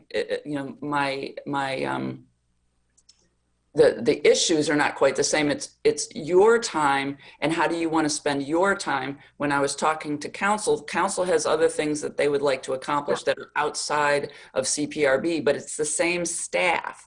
So what I was asking them is this how you want to spend it, how you want us spending our time? Yeah. If they do. So I think that question transfers, Carol. As we talk of dates that we need to schedule for ourselves, how do we want to spend our time? Yes. 2. So can I have 2 more slides? I can bang them out real quick. Okay. Okay, so Yes, sir. all I accomplished on the last 2 slides, and I won't go through it in any detail, is in other jurisdictions, they have narrowed what they will investigate, what the oversight body will concern itself with. So what I was suggesting to council was, in the interest of spending staff time on the more significant complaints, on the more serious complaints, on the more serious appeals, that there be some kind of tiering of complaints. That's what I was asking for. So, so I used the district, which I'm familiar with, and the city of Chicago. So that's the end of the slides. Thank you. Thank you. And I know you shortened it from what I heard Monday. I asked everybody to watch on Monday night, but just as happens often with city council, this was a new item to them. So it didn't start until 9-ish, after 9, and it went to the end of the meeting. So there's a lot there to be had, especially because the council members, they each need their education. What does the CPRB do? How did it start? That kind of stuff. But coming to the question that happened, and I hope I recall it enough. In a way, Carol's question was, how do you want to spend your time? Is this the way you want to do it? And the answer came back as, we need to talk about it. That's what I heard. We're setting a meeting with a work session so that we can talk about how to categorize these kinds of complaints in general to the city, and then to the CPRB. Because the original question, I think we've seen it. We've been watching our log and knowing that if it took 3 hours per, we would be here for a long time. And as we talk about dates, we will talk about that. There's resources. On the other hand, and to be quite frank, we need to have a board that wants to do this. And if we get too carried away with handling all the complaints in the same way or the same, I want them to be fair, and yet I want them to deal with the facts so that we can go through and consider them and don't have this backlog. We need to get through them. So anyway, so the question, I think that's where it went. I don't know if you guys that watched saw different, but I saw them not table it, but to say this needs its own discussion because they were not fully informed, especially they were not equally informed. I saw that. There were too many basic questions and too many other factors brought into rather than dealing with the question, the direct question that you were posing, Carol. Well, and just I don't know if you watched it to the end, but they had a sort of, I'll call it a sense of the council that they want us to bring back a proposal for how to tier these things. So, and when I say us, I mean staff. And one of the reasons why, I didn't want it to appear that this was some kind of group effort that I was working with you all behind the scenes. I know you have your own opinions. This was driven by, I am responsible for managing the resources of the city across the board. And I have a challenge right now with all of the expectations. And I needed to inform the council about the challenges and the nature of the challenges and what I was seeking in terms of some relief. And I have, my issues are my issues, and you all can say, we're up for whatever challenge there is. But my concern is, as somebody who's been trying to schedule you all, I don't think you don't have the same kind of availability that is, at least that I'm understanding, as the tasks that you're assigning yourself. So anyway, I think we both have challenges. So we've had that. And you mentioned it, but I think it's good to put on the table. In the end, we're volunteers, and it is a volunteer management problem. When people are volunteers, they choose what to do and what not to do. And that often happens is that volunteers don't show when they don't want to do what you ask them to do. I would say, I don't know, 40–50% of my time is managing volunteers. And it's harder because you don't have money to give as incentive.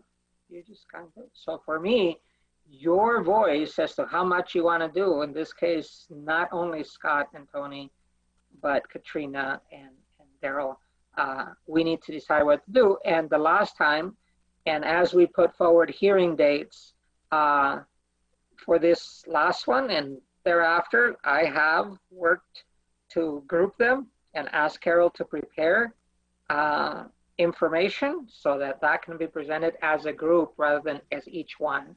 As each appeal, so that those that are related can be grouped, and those both related in incident or related in category, so that when we make a decision, it is an informed decision on our part, and that the complainant has a response that's consistent with the others, not only of similar nature, but of the incident. And that's why while we canceled or postponed last week's hearing, that one was already grouped under that kind of notion. I do not expect to have 100 appeal hearings. We will group them as much as we can and still consider them, because these are being taken under the present rules that says they belong to us until somebody tells us that they're not. So anyway, so Carol's presentation on Monday dealt with this. I was surprised how much the council wandered from rewrite of our charge to the specifics of how to spend time. It's healthy that they do. I think they eventually equal out or at least fill in some of their gaps. But in the end, they came back to us that they're working on it, and yet we still have to do our own work forward. If I can just generalize it so we can do. I want to hear you, Tony and Scott. Any further thoughts on that? Oh, well, yeah, I can start. Not seeing Tony unmuting. I don't have it with me now because it's at home and I'm the representative of the board at the city building right now. But I prepared a statement, and I guess, you know, without trying to get too far afield here, I mean, I think the response of the council is really a very honest mirror of the time. As I started my presentation, I said I think that this problem that Carol is seeing in data is the result of a perfect storm of the Aaliyah Lewis incident, the lack of appropriate reporting and adherence of the board to its own procedures, and the whole general wish for improvement, better transparency, and more oversight, as represented by the petition that we've been talking. So when you throw, that's really a big basket now that we've made, and people are going to work through it piece by piece by piece. The ordinance that establishes the board has no rate limiters whatsoever considered. Every appeal, every complaint can be made into an appeal. And so very quickly, and certainly with Carol's analysis, we reached the point where the system can be flooded. And I've used the word throughput and been taken to task for it in these meetings before, but you know, it's important that the board be formed and ordinanced in order to be able to get all of its work done. And the ordinance really gives us no guidance, no way to ameliorate throughput concerns. And so, you know, I think we're probably looking at a potential change if any of these administrative filters are supposed to, you know, are going to be put in place.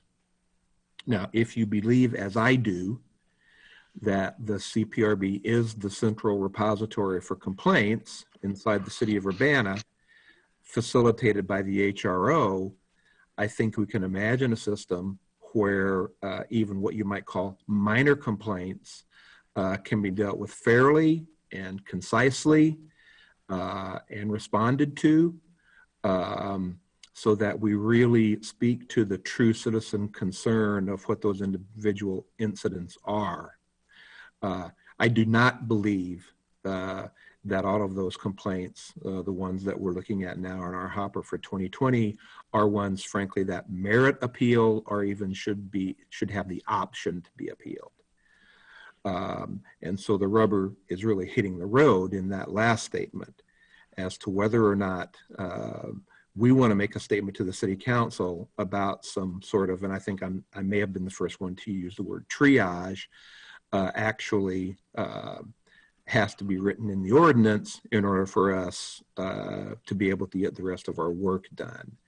And in my mind, really, and I was at the entire meeting until it closed and then some last night, I think that was the intent of the council by putting this on their next meeting of the whole agenda, is to really address those issues. I'm probably already out of the closet on this, but I think really this year is proof positive that we need to find some way to prioritize the complaint and appeal process, which right now is out of control. Partly, this is because you know, I don't like to see the system stressed just for it to be stressed, although I think the people that are doing that have good intent and probably productive intent. But more importantly, I think we need to be, and this is getting back to my argument with the 2019 report, we need to be using our time to go into these 10 to 12 complaints and appeals and really realizing how officer to citizen complaints have impacted the citizens of the people of Urbana.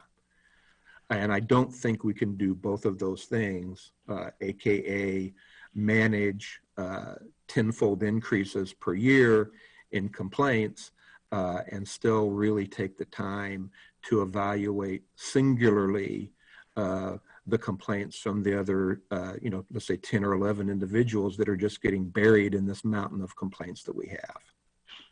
So I'll stop there.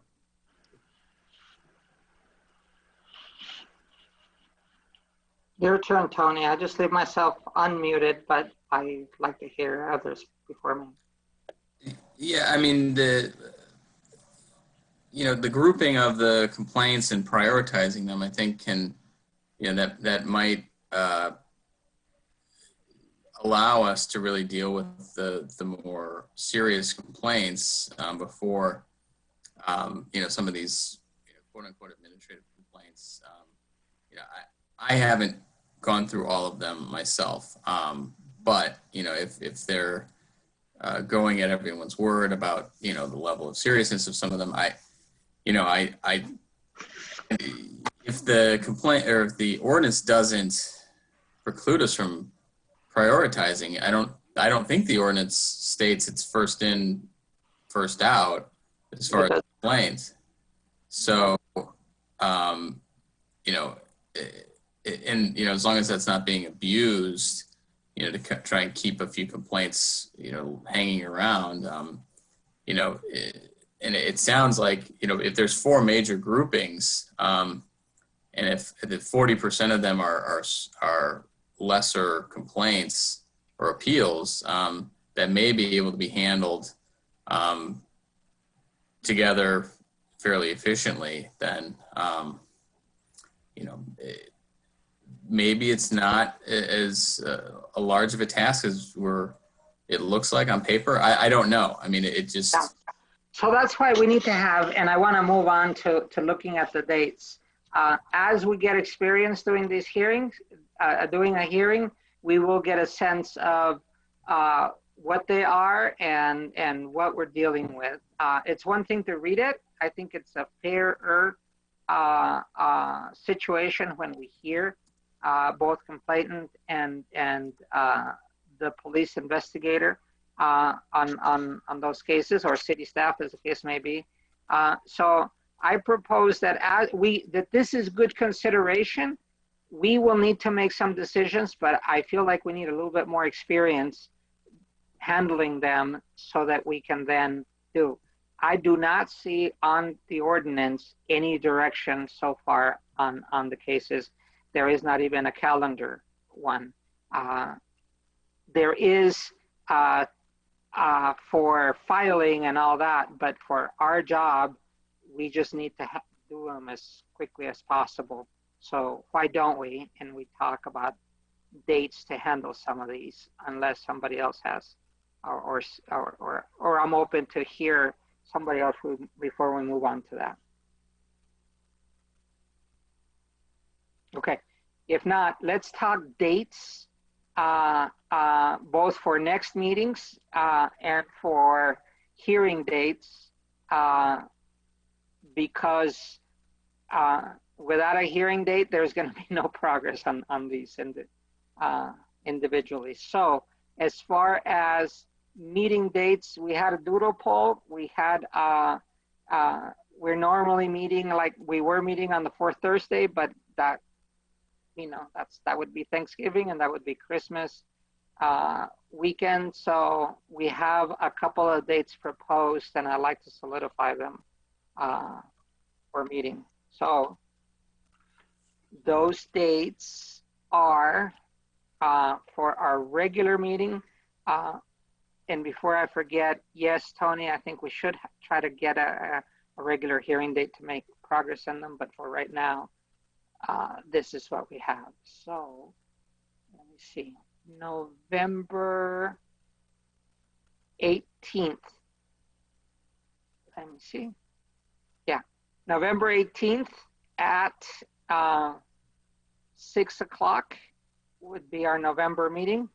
Is that to everybody's agreement? It's actually, that one's 5:30 5:30 on the on 18th. the 18th. Okay. Now, can I just interject here to make sure that nothing gets slipped? So that was one, Ricardo, that you were not available. Yeah.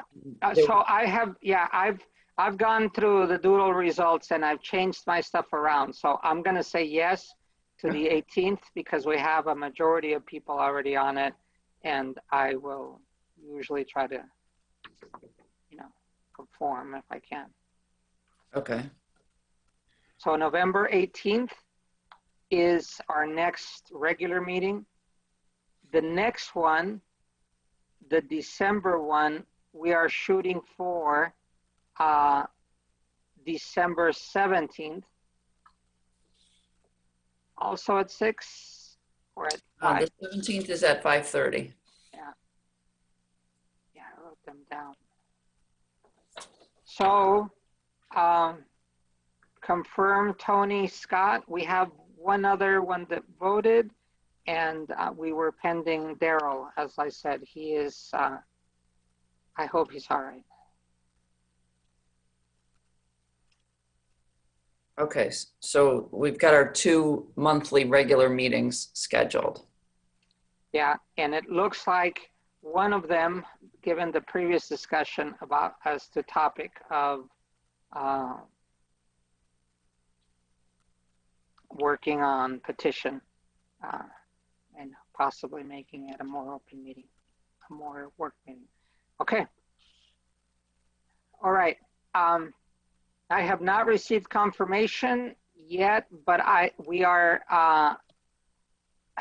as you know, each one of these meetings is alignment of city resources, computer, staff, secretary, all these things. So right now we are looking at having a hearing on, let me see, November. The 30th, Monday, November 30th. Monday, November 30th, yes, is what I have. And I actually have a conflict that I still haven't moved, but I am willing if you guys are willing. That's a 5th Monday, so the council's not meeting. That's why. The computers are open for that. Yeah. Mm-hmm. All right. So Would that be at? What was the time? I'm sorry, time for that? Well, you can either make it, I believe it's 5:30 to 8:30 or 6 to 9. Okay, great, thank you. But I mean, I suppose you can make it 5:30 to 9 too. I was just looking for 3-hour chunks. Yeah, I just wanted to start it, so, Sure. that's fine. yeah, and Katrina, this one's for you, as you asked earlier. Yes, when you commit to a hearing, it's from the beginning introduction to the end, because your public vote is really the important thing. And to do that, then you need to have been at the hearing process. So November 30th is our earliest coincidental, so we'll leave it there. The next one. You start at 5:30? I'm fine at 5:30. I have something that begins at 5:30, but That'll work. Good. All right. And then, again, trying to seek, what do we do, Tony, for a regular hearing? The next open date is actually that same week, but I don't want to tie us 2 nights that week, but that would be Thursday, December 3rd. And that would be starting at 6. So there's still a couple of other alignments to make sure that both of those dates would be hearings. But if we in the room here can agree on those, then that's more than halfway there. So, Yeah, I still have to get with the hearing officer, and then you have to decide how you want to manage the issue with the appellant.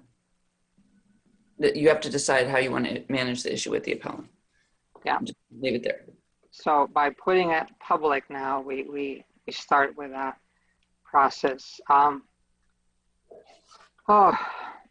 Lastly, then, those are the dates that are related to resources that are related to actually handling the number and the types of complaints that we have had, and then eventually deriving to appeals. But as we get more practice, I think we can incorporate that into our regular meeting because the next announcements are actually related. We still have 2 CPRB vacancies. The application is on the website, it's attached. We have had one person say that they're interested, but no application. And I have not seen anything more than that, that I know of. It's not only a call to the general public, as given the amount of work that we put forward, I'm not sure that people would be thrilled to do so, but if we're engaged in bettering our city and in bettering this, both from transparency to processing people's complaints fairly, this is a call out to you. I don't know, I don't want to make it longer. And before I forget, I've got 2 things that are on my list here, and before I drop them, I'll put them as announcements. One, Tracy's request for information on the January video. I have requested that video. I did not forget it from last time. I had forgotten it or had not followed up on that day. It was a side comment. Tracy, I'm glad you caught it, and I've now requested it. So if I didn't get follow-up, and I haven't been in town to do the proper follow-up, but that taser case had another camera on it, and so we said that we wanted to see it, and we didn't see it yet officially, so I think that's important. We've also had a public comment that I missed, and I had asked 3 people to remind me, and 3 people also forgot, which is kind of sad for us all that we're just so human. But there is a public comment that I was to read, and then the party said, can we read it? And I said, of course. And but I told them at the next meeting, I told them that they should be here, and they're not here. So if they do not show for next time, then I will read their public comment. It's a very gracious and very good point that they want to make.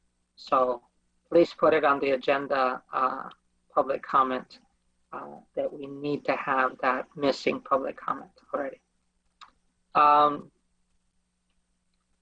Carol, as we do the 7B, which is the HREO office recruitment, can you tell us when we are, or how do we handle with help on your staff? We're still addressing everything to you, and then you delve it out, right? Yes. Okay, good. So, Yeah, and the recruitment for the HREO is still open. So if anybody is aware of anyone who's interested, send me a note, and I'll be happy to forward their name or send the information on to anybody. We're actually getting some assistance recruiting for that position. So. Okay, thank you. And darn it, I can feel the sales, at least on my end, long day, with the wind slowing down. So it's a great time to have public participation so we can have more. Ricardo, can I give you an update on that video? Oh yes, thank you. I believe it's in the portal. I would encourage you to check the portal because there was something added to it towards the end of September, so that you had requested. Yeah. Actually, I was logged on earlier, and I try to see. We'll do it now, and we'll play it now. I think that we hate to have it there. I had requested and then I didn't follow more to see. Expected an email actually. Taser display materials, darn it. I had not looked at this folder for a while.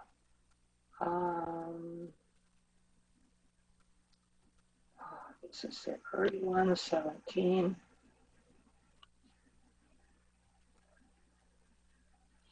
And the last ones, this one are 18.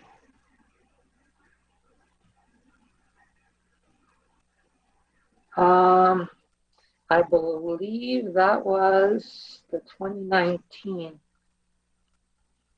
Darn it. How about I do this? Why don't we do some public comment, and I will research to see which one it is. I would rather put it forward now because as pending items just drag on and it's hard to remember. So anyway, let's see on public comment, hand raised. Christopher, you're first in line, and Tracy, you're back. Good. So we'll go Christopher first and then Tracy, and then I should have that particular piece. Thank you. Christopher. Hi, Christopher Hansen again. First, thanks for the extra speaking time. I really feel like this board in particular, since you don't get a lot of public input, you have very little to lose by allowing a few extra minutes. And I'm not sure if I asked in my first round, but I really would like to know if the board was consulted in any way on the new public input rules that were passed by the council and the mayor. And I'd like to note that it seems to me Ricardo has always understood that you don't earn respect with an iron fist, which is kind of what Mayor Marlin has been doing by interrupting and muting people. You earn respect by listening and responding, and when you do that, I think you won't get disrespectful public input, and that's the better way to work. And Ricardo did note earlier that sometimes things are said about people and people don't get a chance to respond right away. Well, that statement is far more true of the public, who only gets very limited speaking platform. And as this board knows, many things are said about members of the public by city staff, and maybe they like to pretend that they've anonymized it or something, but we know that's not really true. I'm glad to see that the CPRB does not appear to be signing up for the new illegal speech restrictions that Marlin has imposed. I mean, Ricardo essentially issued a very informal statement to that effect tonight. I think it'd be nice to see a more formal statement from the board indicating that they find the new public speaking rules improper and that they don't intend to follow them. I mean, an Open Meetings Act violation is a crime. And I think the last thing we want to do is see the CPRB committing crimes against people who would wish to participate. So please don't cut people off. Please don't mute people. Please don't do the things, all the things that Marlin is wanting you to do. I'm disappointed that CPRB doesn't seem to be recognizing corruption. Carol Mitten has made all kinds of attempts to stuff complaints so that they don't get to the CPRB. Doing it illegally as she had been wasn't working out because residents weren't putting up with her abusive tactics. So now Mitten wants to add this administrative step so that she has a new tool to stuff complaints. And all of the time Mitten claims to be spending on handling CPRB complaints is certainly largely due to her having to put all the pieces back together after attempting to corrupt the complaint process. Next question I have is about CPRB recruitment. Has the board looked into previous applicants who were turned away? Because there were one or more of them. Looking at Carol Mitten's data, looking at the incident dates, it looks like the heavy stream of complaints essentially stopped in the end of May, so basically 5 months ago. So I'm wondering, this relief that Carol Mitten is proposing, is it even necessary to discuss that at this point? Because your complaint flow for the last 5 months has been very low. So what are we worried about? And I don't think you should waffle on this issue. I think you should make a very clear statement to the council on what you want to see done. I'm also curious if CPRB was invited or consulted about the Urbana Police Department listening sessions on use of force that are happening a couple weeks from now. On the issue of complaints from multiple people, I raised my hand then because I was trying to get your attention. This is a total red herring being used to prevent people from submitting video complaints. First of all, you've already had multiple complainants for one issue before. This happened in 2019. The complaint is 2019-6. So you got a complaints from multiple people on one incident. It got combined into one complaint number and it was handled by the city. So you don't have to speak about this hypothetically. It seems you've already got a process. I think what you should be talking about is something more along the lines of how you should number those and deal with the timing of issuance of letters and stuff. That's where you're going to get kind of hung up. I think investigating is a non-issue. And then on the issue of the video complaint, this is an excruciating and unnecessarily drawn out subject. It seems like it's been answered. It feels like Scott Dossett is being pedantic just for the theater of it, and I can't understand it, and it's not enjoyable theater. This cannot be your posture if you want to make progress here. It is not a question of if the ordinance permits you to flounder on. It isn't that the ordinance allows you or may allow you to hear video complaints. It is the case that you are compelled to accept those complaints because the ordinance compels the complaint process. And right now the form says you can't submit a complaint unless you're physically present, and that language is not in the ordinance, and you should not flounder on it. Make a simple demand that staff needs to change that form right now because it's wrong. And I think that's all I have. Thanks. Thanks for your contribution, Tracy. And looks like Emily has added herself to the list. Tracy. Hi, can you hear me? Yep. Okay, this is again Tracy Chong from Urbana.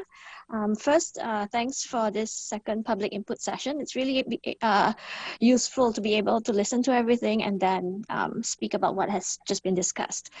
So thanks, Ricardo, for following up with the taser incident.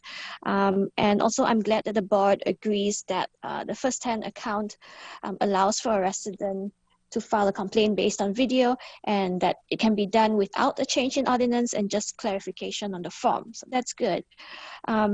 Speaking about the concerns about grouping complaints, I guess my understanding of grouping is that if multiple people submit a complaint involving one incident, even if each complainant is concerned about different aspects of the incident, there could be just one big investigation by the police addressing these multiple issues. Basically, it's the same procedure as if you have one complainant complaining about multiple issues at one time.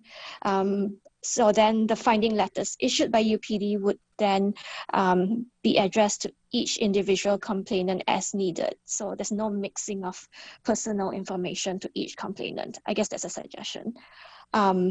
And about the complaints, I guess based on what Carol Mitton said and a general statement regarding police misconduct, to quote what Carol Mitton said, it is a real cost to the city.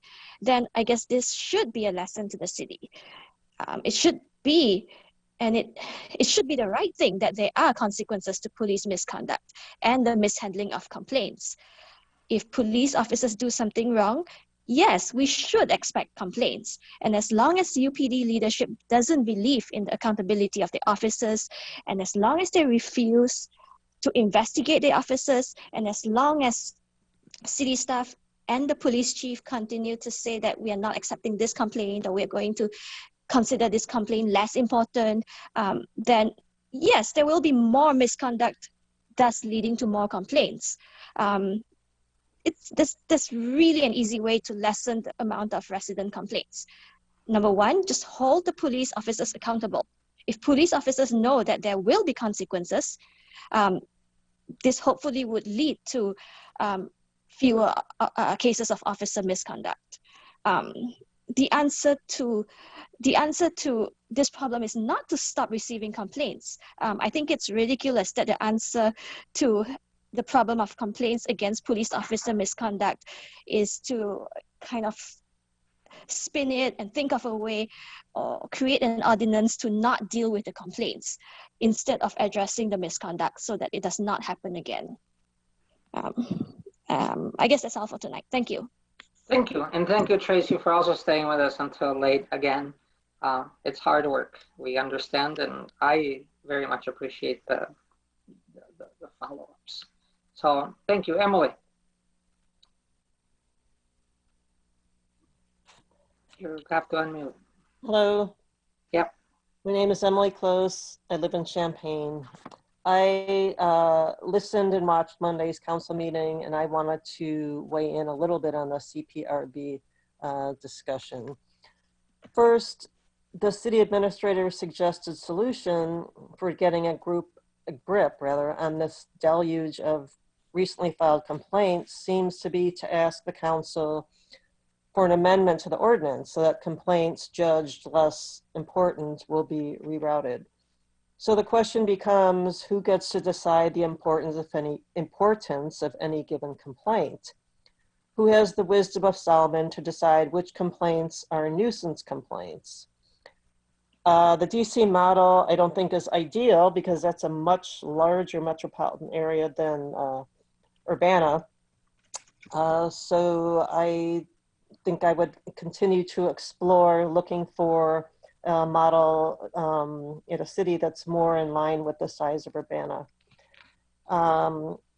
Second, the city of Urbana, by its own admission, hasn't been following, in fact, has been flagrantly ignoring the rules in the ordinance for years. So help me understand why the city gets to miss deadlines to send response letters to complainants, for example, but a citizen can follow every ordinance requirement and their complaint might still get kicked out by city staff. A cynical person might think the city is using a double standard here. Third, if Urbana leadership wonders why more people aren't availing themselves of the complaint process here in Urbana, let me give you an illustration of a possible reason. Here's my example. A police officer in close proximity to 3 other officers has an assault rifle swinging around his midsection while he works arduously to subdue a small woman. These actions are determined by the city to be acceptable police practices because somewhere in the UPD's policy manual, it must be specified that this behavior is acceptable, necessary, and warranted. So if an officer engages in what many would perceive as blatant misconduct or making, at the very least, a big mistake, and if the city of Urbana clearly doesn't want citizens to waste their time and money and resources reporting what they decide are more trivial behaviors, such as an officer blowing a stop sign or chewing tobacco on the job or behaving in a rude or discourteous manner, do you see how citizens could possibly lose faith in the system and decide it's really just not worth the effort to even engage in the system and even bother filing a complaint? Thanks for staying so late and let me speak. Thank you. Thank you, Emily. And thank you for the smile there at the end. Before we close, and board members know that you guys are it's up to you if you want to say anything else, but I'm going to quickly go through a couple of these points because I feel impelled to actually. The council decides their own rules. They are responsible for whatever they do and say. We CPRB, we do our own, and we falter even at that. And yes, we're volunteers. That does not permit us to falter, except that we do, and we'll do our best. If we pass today a latitude to give ourselves as to video, we'll see where it hits, but we will do our own, and we don't, the explanations are for them to do whatever they want for them. 2, I have not seen and corruption from Carol and other city staff. I have seen gaps, I have seen mistakes, and I have seen them admitted, and I have seen that they will yet make more mistakes, and as long as they're dialoguing, we will do our best to do fair consideration of all cases, including the ones that did not quite fit every letter of the law because those are numbered to and logged. We each have our own opinion, and that's okay. You can interpret your own way. Yes, one previous applicant, that was a question put forward, and I have asked for that person to be reconsidered, but it's still not enough. We have 2 spaces open, and we'll see how that goes. Again, that's not our process. It goes back to City Council and to the mayor. That's for them to finish off. So yes, I ask questions, but yes, you can ask questions too. We did open the application form more. It's still not perfect, and today one of the discussions was to do it further. I must take the fault. I am very pedantic. I have been forced and asked many times to tone it down, and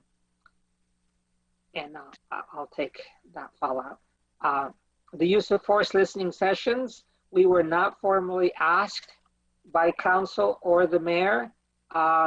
Ultimately, we serve as to what they delegate to us, whether intentionally or unintentionally, just as this wider latitude interpretation today was and is being interpreted by us. So if they don't like it, they can tell us. I agree with Tracy. There are multiple views. I think we expressed it today by putting it as part of our actions. And yes, as long as there are falterings, there will be complaints, and I'm okay with that. That's why we volunteered. Questions, how to spend resources. It's tough. We are in the middle of how do I spend my own personal time, and I will do my best with it. But if I were paid, I would still be looking at this as how do we do our best with what we've got. So I appreciate everybody's contributions. I have appreciated with the staff this late at night and during the day. You might be paid for it, but you don't have to. You have a thick shell and you do what you have to. And as long as it's right, we will be supporting each other. Yeah, all complaints are considered, and they will be considered even when the complaints have gaps. And darn it, they just published the new policy manual for the police, and the listening sessions are included in that. We should all be part of it, but having been through it before when we did TASER, even when you do your best at writing, it'll still come back with gaps. And again, we will do our best to interpret that adherence.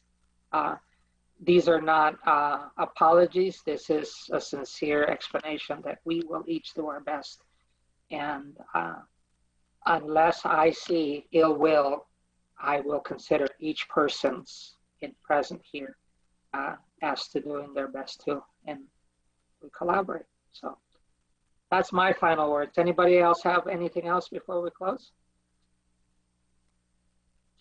Just a quick one, Ricardo, Yes. So that everybody out there knows, we did in fact get an invitation on Monday, October the 29th, sent on behalf of the mayor vis-a-vis the use of force policy, which included a link where comments or session attendance. It notes briefly trying to kind of pull this together, and partly with the 10 shared principles work that is being done. It's got a pretty good link of resources to it that I followed, and I plan to participate in that. So I don't think we're going to that I'm expecting